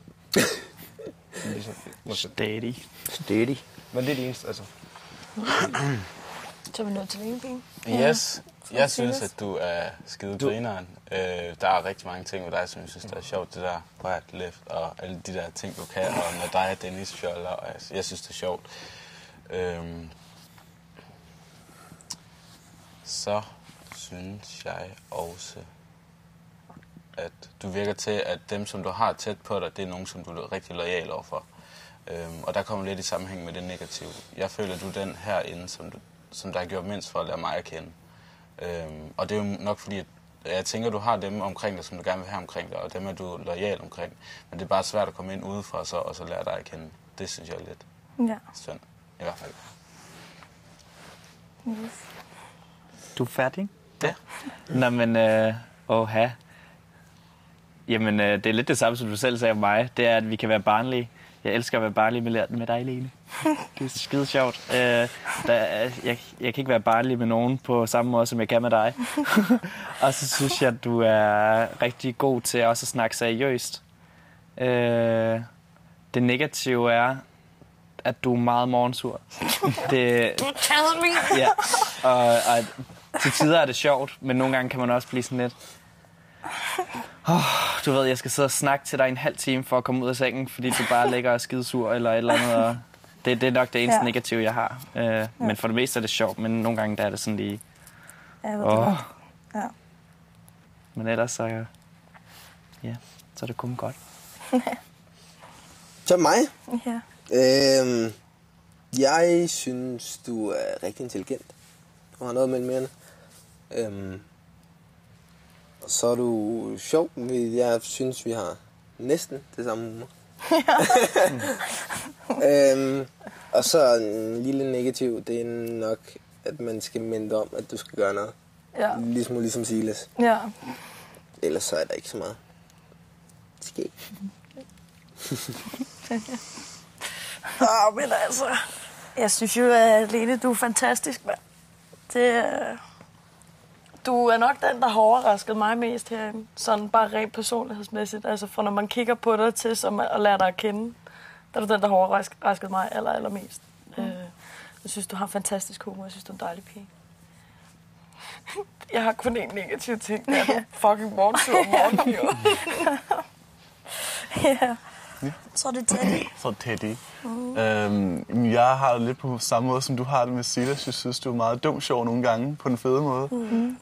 Siger du en ting, som du ikke mener sjov, som bare er pisseskægt. Og ja, du er intelligent. Det er det faktisk, og du kommer med de nogle gange mest ubrugelige facts, men det viser også bare, at du er sgu klog. Negativt, det er, at jeg føler kun, at jeg kender dig på overfladen. Jeg føler ikke, at jeg kender Lene. Den dybe. Men vi to heller ikke dem, der har snakket allermest i huset, selvfølgelig. Så det er nok bare mig. Ellers skal jeg nok prøve at åbne lidt mere op for den dybe Lene. Vi tager nogle psykolog-snakke. Vi tager nogle psykolog-snakke, Bjørn. Jeg synes, det er fedt, vi har en kvindelig rapper herinde. Ikke, Lene? Det er positivt. Ja. Og så synes jeg også, du virker flink. Og det negative, det er det der med, at du ikke er så initiativrig på, hvis der skal laves noget. Ja. Det er sådan, det er. Det har jeg ikke godt. Så er det dig, Navid. Jamen, jeg synes, Lene er rigtig sjov. En sindssyg humor. Det synes jeg er fedt. Og jamen, det er jo 160,5 cm dejlig energi, når du gider. Men det negative, jeg synes, det er, at du... jeg føler ikke, du... Altså, hvad fanden hedder sådan noget? Jeg tror, du har lav selvtillid, selvom du er en super smuk pige. Ja, det har jeg. Og intelligent, og det kan jeg mærke på dig. At du mangler at tro på dig selv. For du er en smuk pige, og du er sjov, og du er sød. Du skal bare tro på dig selv. Noget mere. Sådan har jeg det i hvert fald. Jeg synes ikke, at du er et godt menneske. Altså, du kan være glad, og du kan lige så vel være negativ som alle mulige andre. Du kan tage nogle seriøse samtaler, når vi sidder derovre, for eksempel diskutere og kan se fra andre synspunkter. Altså, hvordan det er at måske være bedst. Og du ved, de mest mærkelige ting, det synes jeg, det er fedt. Altså, hvor man tænker, spørg Lene, det ved vi. Altså, alle sammen går til dig. Og ligesom sådan en ordbog, hvis der skal et eller andet, der skal løsnes. Det negative er, at jeg kender dig ikke. Synes jeg ikke. Ligesom Bjørn sagde. Og det er ikke fordi, at jeg kender mange flere herinde, synes jeg. Men vi har ikke snakket direkte sammen meget, altså sådan, selvom man bare sidder. Det er det eneste negative, jeg måske har sådan, synes jeg. Yes. Tanja, jeg synes, at du virker meget sympatisk, og så virker du som en menneske, som der rigtig gerne vil... Altså, du vil gerne give ud af dig selv. Du fortæller meget om dig selv, og det synes jeg... Nej, men ikke på en negativ måde. På en altså, jeg ved bare, kommer fra Dennis skriger. Ja, sådan. Og jeg så synes jeg, du er sympatisk. Og det negative, jeg har, det er, at jeg føler, at nogle gange, hvis jeg har en diskussion eller et eller andet med en person, så synes jeg godt, du kan komme med nogle unødvendige stikpiller ind til mig, og du virker lidt som om, at du har dømt mig som person. Fordi jeg ved godt, at altså jeg har haft det sådan lidt svært ved at komme herind. Jeg kan heller ikke selv forstå, hvorfor jeg laver sådan nogle fejl, som jeg ikke normalt vil lave. Og det irriterer mig lidt, hvis at folk så bare har dømt mig for at være sådan, som jeg er, fordi sådan er jeg ikke udenfor. Og det irriterer mig lidt. Okay. Jeg synes, du er rigtig, rigtig sød. Du er meget sød. Meget, meget sød. Okay, Og sjov. med sød på. Du er sådan sød og sjov i sådan en kombi, men mest sådan sød. Og så er du meget følsom.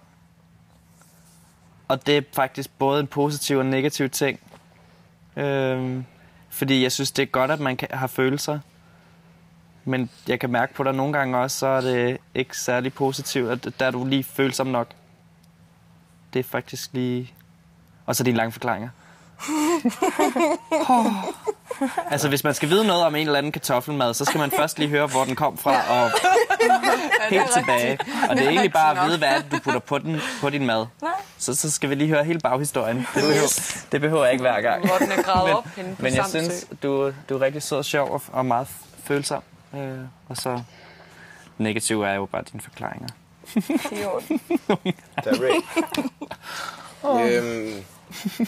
Jamen, jeg synes, du er sød, smuk, følsom. Jeg kan godt lide at hjælpe andre. Og så det negative er nok, at du overanalyserer alt og tænker for meget over tingene.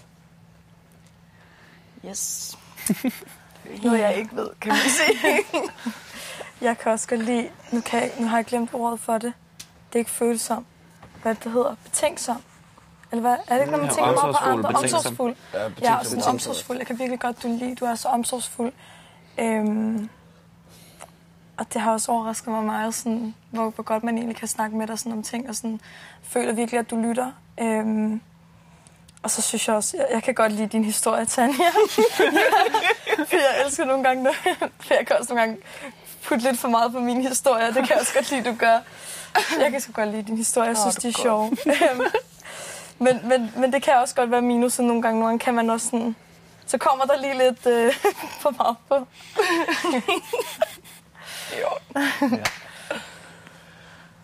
Jeg kan også rigtig godt lide, at du er omsorgsfuld. Du er ofte altid den første, der kommer til mig, hvis jeg har det dårligt, og spørger, hvordan jeg har det. Også nogle gange, før jeg selv har opdaget, at jeg har det dårligt. En anden positiv, det er din mor. Jeg glæder mig helt meget til at møde din lille mor. Det gør jeg sgu. Yeah. Men det er samtidig også negativt. Nogle gange, så gider jeg bare ikke høre mere om din mor. Jeg er glad for hende. Så lige så meget, som jeg glæder mig til at møde hende, så ja, you know. Du kender hende allerede. Ja. Jamen, jeg synes, du er sød og smilende. Det er de to positive. Jeg kan godt lide, når folk smiler. Ja. Det giver noget i mig, når folk smiler til mig. Det kan jeg godt lide. Men sådan er det jo. Altså, det giver bare en god, positiv energi, ikke? Det negative, det er nok, at du selv tror, du er fejlfri, når der er noget. Okay. Men det er det eneste. Sådan. Det er ondt. Ja. Jeg kan godt lide smil, dit ansigt, når du er glad. Og så kan jeg godt lide hvordan du lever dig ind i din lange historie. Og du tror, at vi griner af dem, for vi har ikke været der, og vi synes ikke... Altså, du sidder bare og venter på, at vi springer ud og siger... Men nogle gange har vi ikke været der, og så er det ikke lige så sjovt for os. Det elsker jeg at se dig, hvor glad du er for at fortælle historien. Det synes jeg er fedt. Det er en dejlig ting. Det negative...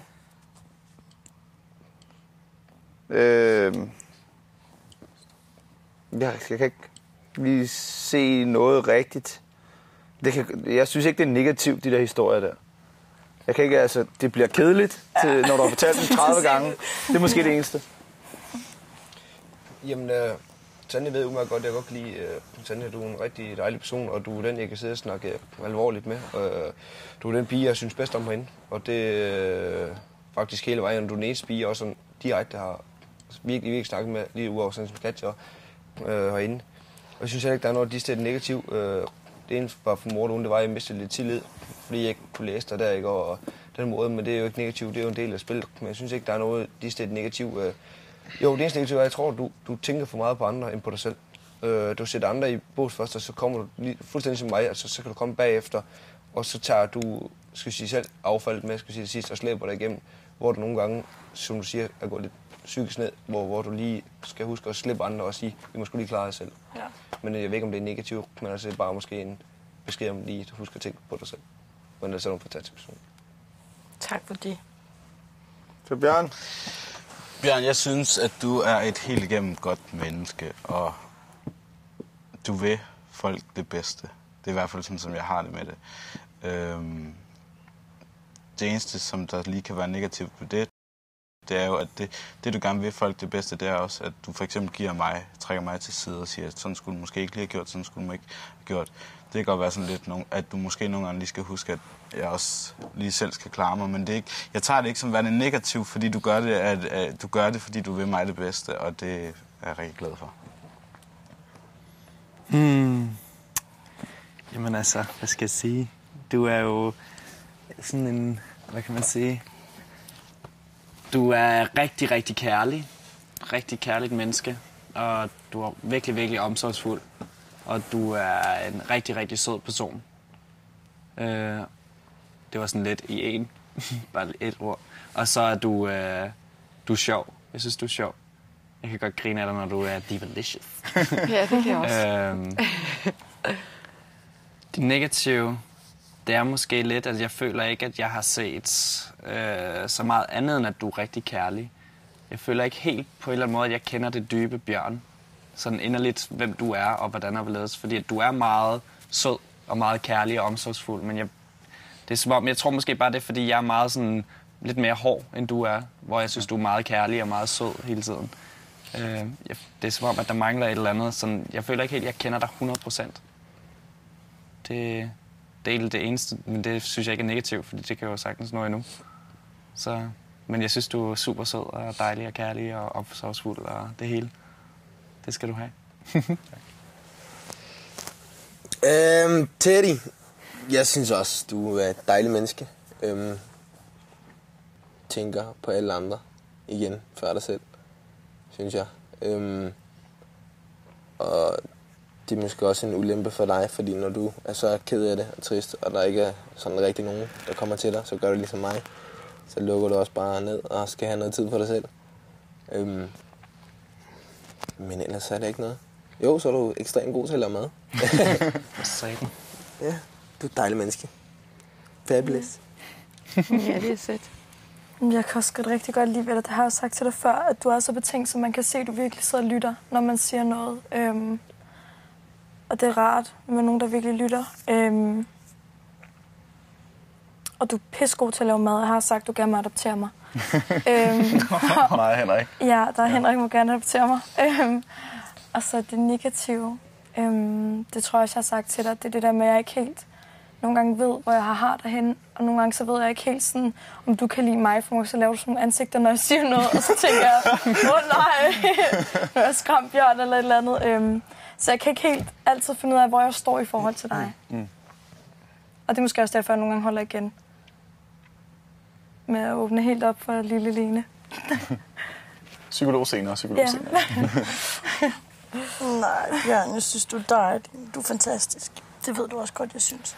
Jeg kan godt lide. Jeg har svært ved at finde en negativ ting. Sådan. Så er det kun, at du glemmer dig selv. Lidt ligesom Ronny siger til mig. Du glemmer lidt at tage dig selv med. Så det er egentlig det eneste negative, jeg har. Ellers så synes jeg jo bare, at Bjørn, han er Bjørn, og Bjørn, han er helt fantastisk. Jeg synes også, Bjørn er fantastisk. Og en fantastisk sangskriver også.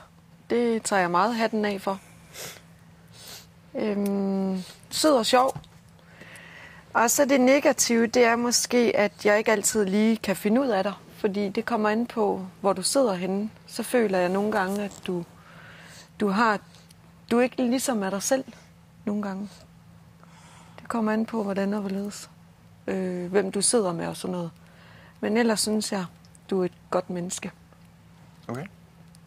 Du er den, jeg synes, der har været aller dejligst fra starten af. Så sådan er det. Jamen, jeg synes, du er sød og rar. Og så er du sindssygt talentfuld. Du er dygtig til mange ting. Og hvis der er nogen, der får en opgave nede i buret, så er du den første, de går til. Og du er sindssygt god til at hjælpe. Og hjælpsom med alt. Negativt.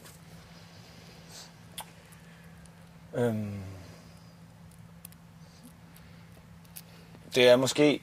Det er nok ikke kun mig, der synes det, men det er vel også mig, der skal sige det.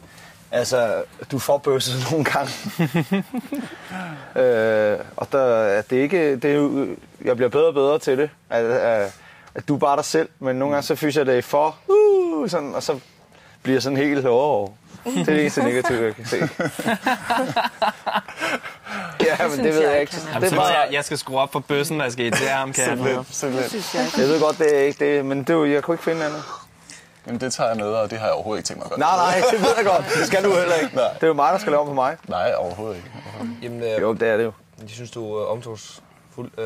Du er herlig, Bjørn. Du er kærlig. Du tænker lige så vel som Tanja altså på alle mulige andre, end dig selv til at starte på. Og det der, du lige kommer ind og siger, at du skal lige have knus med det hele, og så man lige går forbi. Tak, og så går man ligesom videre. Det synes jeg, det er fedt.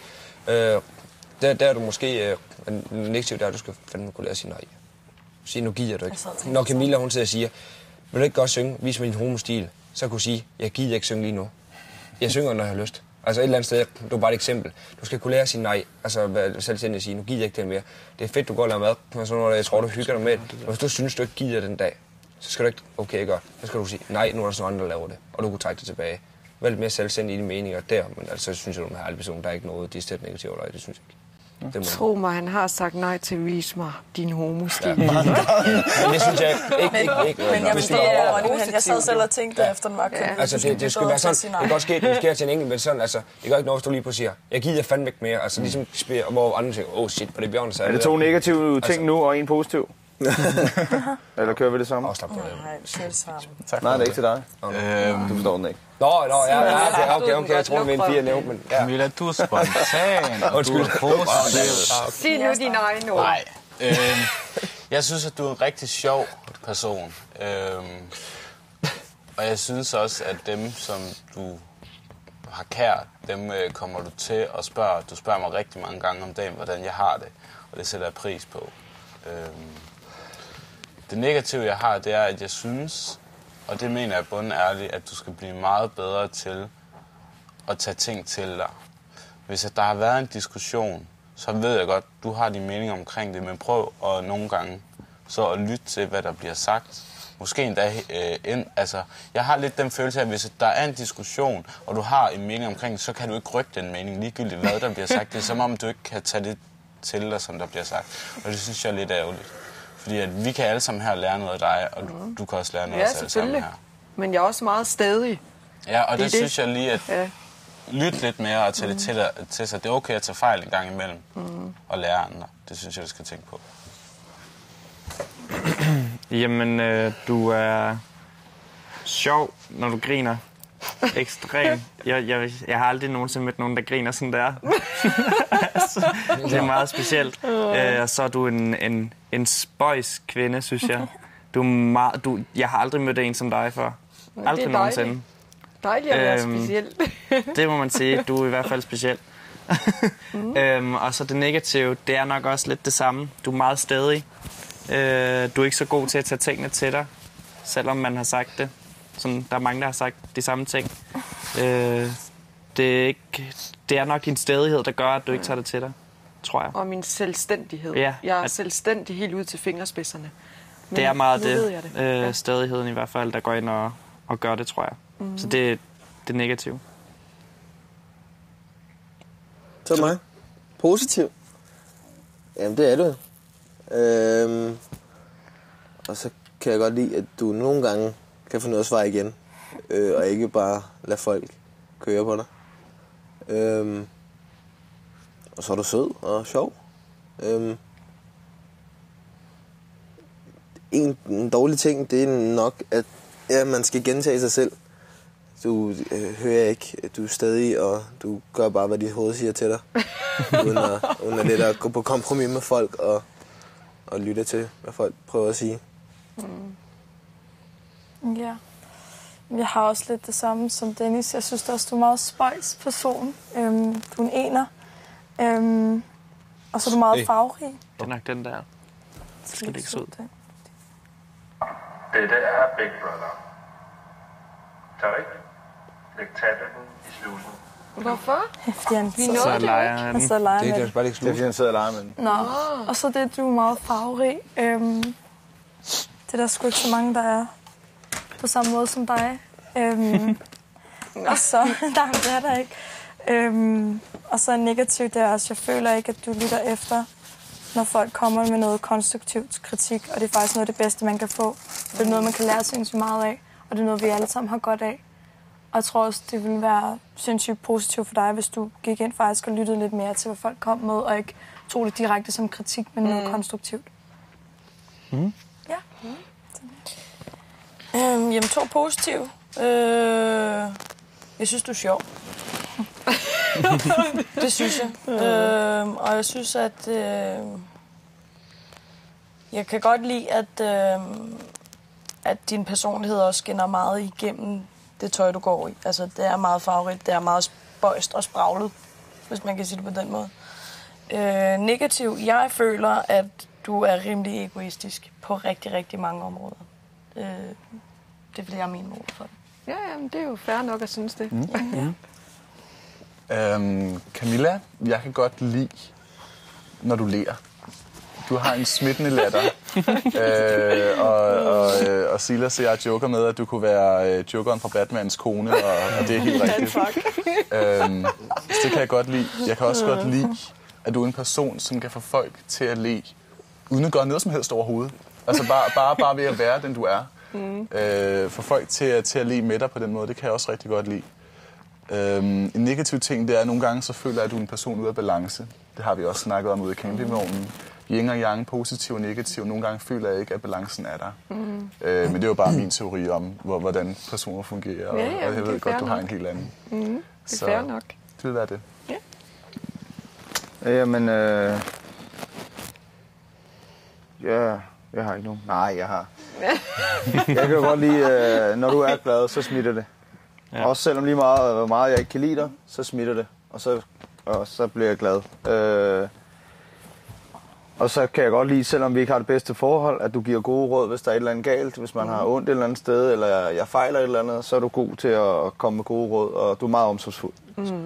Negativt, det er, at jeg er ved at brække mig over, at du skal fremhæve dig selv hele tiden, når vi sidder og diskuterer et eller andet. Hvis vi sidder 2 mennesker deroppe og diskuterer et eller andet, så skal du lige råbe op, at jeg har også sådan og sådan og sådan, så du lige også kommer med i samtalen, hvor den overhovedet ikke handler om dig, og du behøver ikke at kommentere.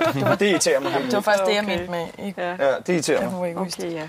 Det har du Jamen, sagt. positivt er, at du er glad. Også at du er omsorgsfuld. For der er der mig, som stadig siger, at du hjælper folk, og det vil jeg gerne, selvom man lige. Men det, der irriterer mig grænseløst, det er, du har ingen situationsfornemmelse. Og du fremhæver dig selv. Men hvis vi lige har diskuteret med dig, så går det 10 minutter, og så er alt bare som det gamle. Og det er, at folk de skal lige lov til at rase ud. Og du forstår ikke, at du lige nogle gange skal holde din kæft med lige så at snakke, og folk de gerne vil have, altså, gå rundt og være ked af det, og sådan noget, specielt efter et live show. Hvis du lige har du har set din familie, altså, nogle gange så skal man med det igen ind over situationsfornemmelsen. Det tror jeg, det går meget bedre, hvis man tænker lidt over det. Så er ikke så mange skænderier. Jeg synes nu også selv, jeg har situationsfornemmelser. Ja, men det er bare klart, når man kommer tilbage fra et live show, så bliver man altså glad. Ja, jeg synes også, det er blevet lidt bedre. Ja, det synes jeg men der er stadig også gået. Fordi jeg har jo tænkt mange dage, altså. Der er jo gået 55 dage eller sådan noget, altså, hvor man ligesom prøver at sige mange dage, eller mange gange, skal man sige, hvor. Så. Yes. Ja. David, jeg synes, at du er nice. Ej. Jeg synes, at du takler rigtig mange ting herinde i huset på en rigtig måde, på en inspirerende måde. Jeg ved sgu ikke rigtig. Altså, jeg går nogle gange og tænker lidt over, at jeg måske egentlig godt måske en lille smule ser op til dig. Jeg synes, du takler rigtig mange ting inde i det her hus på en god måde. Og så er du skide sjov, og jeg har ikke noget negativt. Ja, tak. Jamen, positivt. Jeg føler, at jeg kan stole på dig 100%. Og at du har... du tager ting til dig. Fordi det troede jeg absolut ikke skulle ende med, at jeg ville holde så meget af dig. Men det er helt sindssygt, og så sjov du er, hvor sød du er, og hvor kærlig du er over for rigtig mange mennesker. Og jeg synes, du er rigtig god til at tage ting til dig. Det er en af de bedste egenskaber ved dig, tror jeg. Det negative...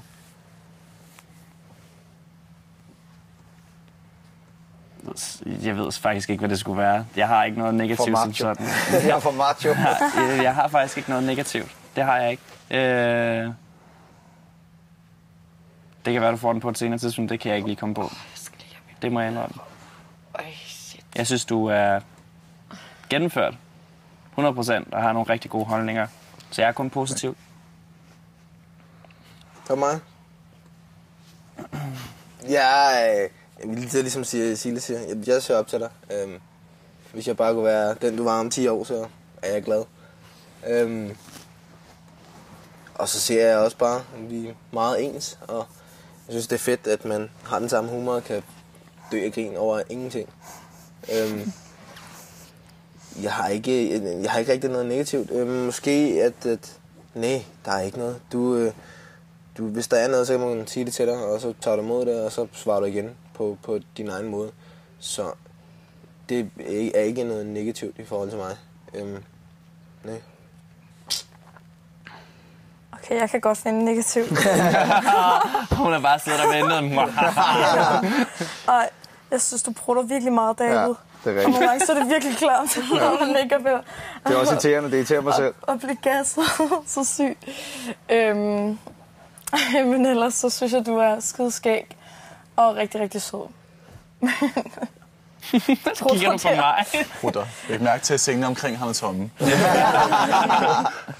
Ja. Det er det. Er det mig? Ja. Jeg synes, du er cool. Jeg synes fandme, du er sej. Jeg ser en fighter i dig. Og jeg synes, du er et godt menneske. Det skal du vide. Negativ ting. Jeg ved ikke, hvor negativ den er. Jeg har i hvert fald bare bemærket, at du er rimelig uheldig. Og det er vel et eller andet sted lidt negativt. Men det er ikke noget, du kan gøre for. Nej. Jamen, det overrasker dig måske, det kommer fra mig. Men jeg beundrer dig faktisk rigtig meget. Og det gør jeg af mange årsager. Dig som menneske, jeg føler, at du er et rimelig helt menneske. Og du er god til at tage ting til dig og udvikle dig. Og det beundrer jeg meget, fordi det er der mange, som ikke er gode til, som strider imod. Og der føler jeg virkelig, at du er god til at tage imod ting. En negativ ting, det skulle være, nogle gange, så føler jeg, at jeg gør ting, som du ikke bryder dig om, eller som du synes er underligt, eller som du sætter spørgsmålstegn ved. Og jeg føler ikke, du får sat ord på de spørgsmålstegn. Jeg føler ikke, du kommer til mig, når der er noget, og det ved jeg, at der er en gang imellem. Ja. Så det var måske være bedre til at komme til mig. Det var lige det, jeg også. Nå, okay. Det må godt sige det samme. Ja, men det var da vildt. Det, du sagde er negativt, det er det, jeg ville have sagt som negativt, som jeg virkelig også føler. Fordi man lige skiller sig lidt ud, eller gør noget, som David tænker, bum bum, hvorfor gør han det? Så er man tosset. Så jeg føler ikke rigtigt, at du vil lære en at kende. Du er sådan meget, hvis man gør et eller andet, der ikke lige passer dig, jamen, så kan man bare rende og hoppe, og sådan er det. Det var nu ikke helt det, jeg mente. Nå, men sådan mener jeg faktisk lidt. Fordi at jeg kan ikke forstå, hvordan man kan sige, at man ikke kan lide en fra dag 2 af, når du slet ikke har lært mig at kende. Det er sådan, jeg synes, det er lidt mærkeligt, men det må du jo så om. Jeg føler ikke rigtigt, at du har givet mig en chance, for man kan lære hinanden at kende. Det er det negative. Ellers synes jeg, at du er en rar fyr, og du er meget humoristisk også. Du siger mange sjove ting, man godt kan grine af, og har mange gode historier, og sådan noget, man kan grine af. Så det er det. Men ellers med negativ, der har jeg mine egne ord, plus meget, jeg hælder over af det, Bjørn også siger. Og jeg nogle gange sætter et spørgsmålstegn op i hovedet. Fedt. Du ved, at du er en hejlig person. Vi har det rigtig godt sammen. Vi hygger os. Der er ikke noget. Selvom vi godt kan være lidt sure på hinanden et eller andet sted, og gå og chatte lidt til hinanden, så ved vi, at der går 10 minutter, så er det noget galt igen. Og helt klart, der skulle svare på venskab, der vil komme ud herfra. Jeg tror helt sikker på, at vi bliver nogle gode venner, der kommer ud herfra. For vi går lidt op i samme, og det er måske lidt negativt. Det er, hvis man lige siger lidt til dig der, og du ikke lige, der giver du sgu ikke lige på, ligesom prøve at tage lidt til dig. Men det er jo ikke de steder negativt, det som jeg har sagt det før. Jeg synes, vi ligner hinanden også rigtig meget, og kan lave fiseblad, men alligevel være voksne og sidde og snakke seriøst om mange ting. Altså det synes jeg, du er bare en herlig person. Det må jeg indrømme. Tak. Ja. Så for helvede. Du er meget loyal. Jeg har hele tiden følelse af, at jeg ved, hvor du står, og jeg ved præcis, hvad du mener, og hvis jeg er i tvivl, så kommer det i hvert fald og siger det. Det sætter jeg rigtig stor pris på. Så synes jeg, at du er pissegrineren, Jeg synes også, at jeg kan godt have det sjovt med dig, men samtidig også snakke seriøst, når det skal være det, og det synes jeg er fedt. Det eneste negative, det er altså med det sprog der, fordi at jeg synes, jeg synes også, det er sjovt, og jeg synes, det er pissegriner, men jeg synes, det er lidt ærgerligt, at det er så ofte, som det er, fordi så tror jeg måske godt, at du kan fremstå. Altså, man får ikke så meget mere, altså, jeg tror, medmindre man er inde i huset, så kan man måske komme til at tænke lidt, hvordan er Ronny ellers?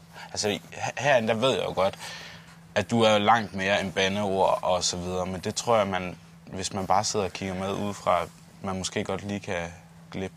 Alt har en grænse, Ja. vil jeg sige. Men ellers kun positivt. Nå. Hvor skal jeg starte? Nej.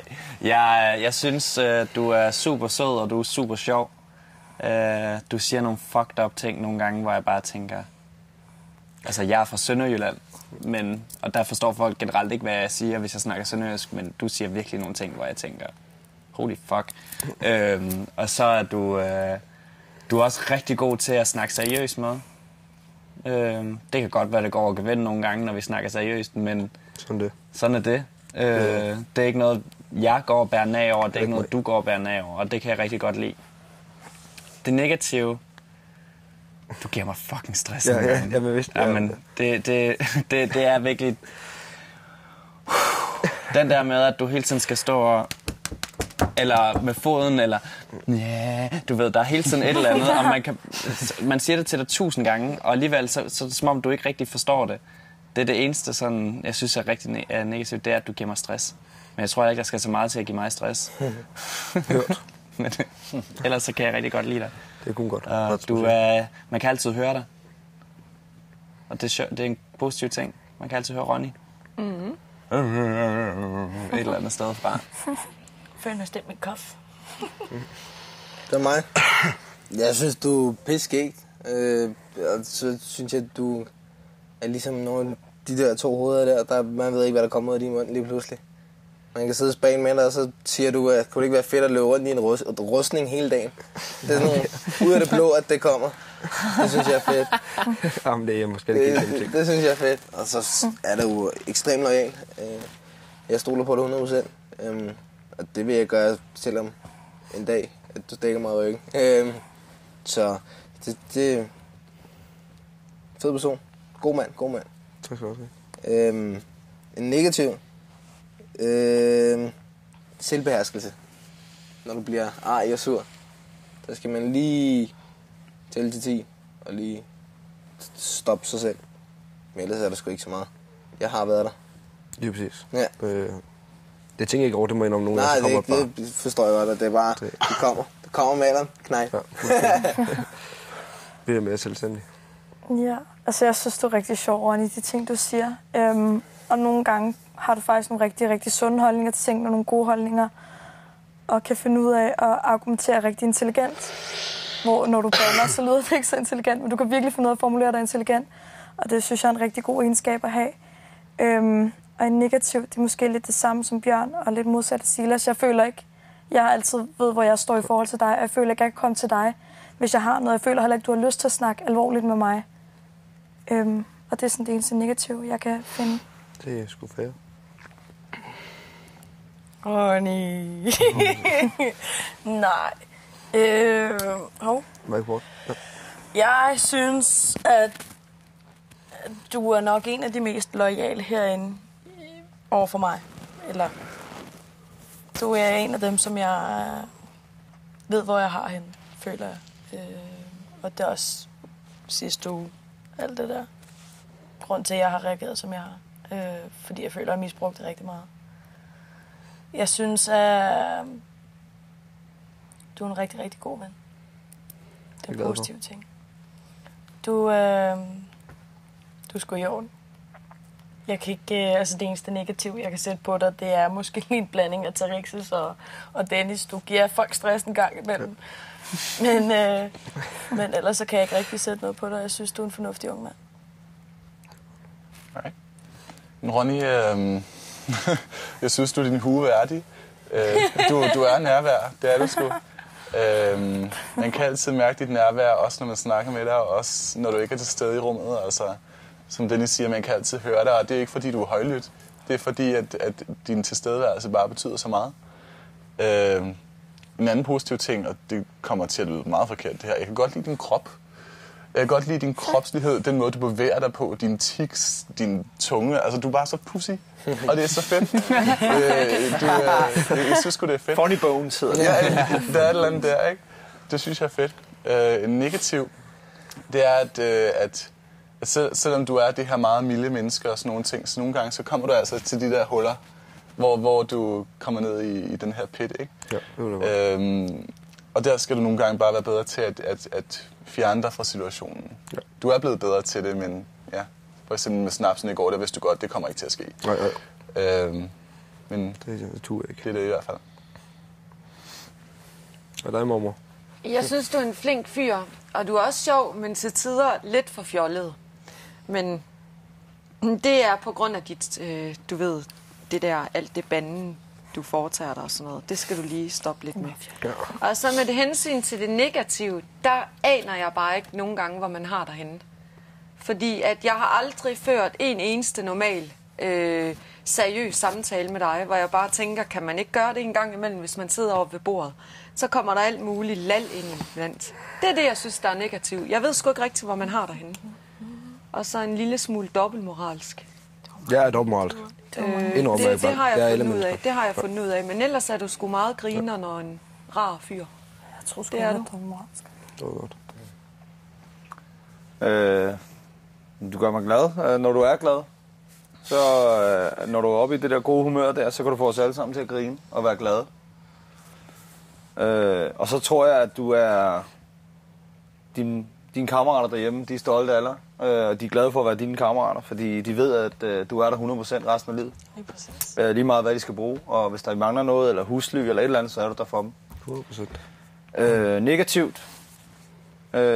Du skal lade dig, når du er nede i det der hul, som Bjørn snakker om, så skal du lade dig hive op af os andre. Vi er der for at være gode ved dig. Du skal ikke blive sur på os også, fordi du er sur på begge brødre. Du skal lade være med at fordi du ødelægger din egen... Du får en lorteaften, og du ødelægger det glade væsen, du er, når du er glad, ved at ryge ned i det der hul, og på grund af, at du ikke får en fucking øl eller andet. Vent dig til. Kommer der noget, så bliver vi glade, i stedet for at forvente noget. Du er stadig af helvede. Jeg er stadig. 100. Selvom vi prøver at hive dig op, så bliver du jo sådan mopset på os. Lad mig være for helvede. Der skal du måske lige gå ind, som Tarik siger, tæl til 10, kom ud igen, så er jeg tilbage. Jeg kender det godt selv, Tarik kender det også. Jeg tror, vi alle sammen kender det. Det er svært, men... Men det er det der meget højt humør, og så falder man også langt. Ja. Altså. Men det er svært herinde for os alle sammen at være herinde. Altså, det er en del af det. Vi har alle sammen den der nedtur over, at vi føler, at vi er nogen, der skal hoppe og danse og give pote for at få en hundekiks en gang med. Lige præcis.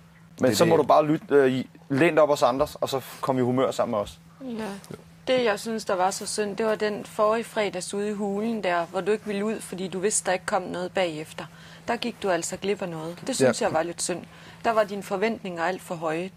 Du kunne have fået en fantastisk oplevelse ude i den hule. Det ved Ronny også godt. Ja, men det er ikke noget at ved. Han var bare stedig og sur. Ja, men så har jeg taget min, ligesom med snapsen, har sagt, jeg har ikke lyst, og så går jeg bare i seng. Ja, men det går ikke ud over nogen i den forstand. Det er det eneste... Nej, Bjørn og Dennis hygges også. Ja, det skal jeg nok til. Men det er til bare Big Brother, så vil jeg bare, ligesom man siger, at man ikke rigtig vil snakke, hvor man bare har lyst til, bare hvis man bare den. Det er jo dårligt til, fordi så vil jeg gerne bare ligge for mig selv, fordi hvis jeg kunne få fat i Big Brother, så kunne jeg fandme køre rundt ude i slusen. Altså, jeg er virkelig irriteret over på ham, der sidder og lige styrer de knapper på det tidspunkt der. Men det skal selvfølgelig ikke gå, det ved jeg godt, og det er også en fejl. Og det beklager jeg også mange gange. Og men vi kan godt lide dig alligevel. Ja, men det er jo sådan en røvhul. Cool, så mødehed. Så er Linda glad. Der er sindssygt afgiftsvis meget om det. Men de rundt. Er det 4, eller? Ja, det er hurtigt 4. Er det rigtigt? Så vi sidder 2 timer. 2 timer har vi siddet. Ja, det var da hyggeligt i dag. Jeg kan da ikke huske, at jeg nogensinde har spist så meget varmt. Ja, Zlatan har slet ikke stået op endnu. Nej, han sover stadig. Han sover i dag. ikke så lange.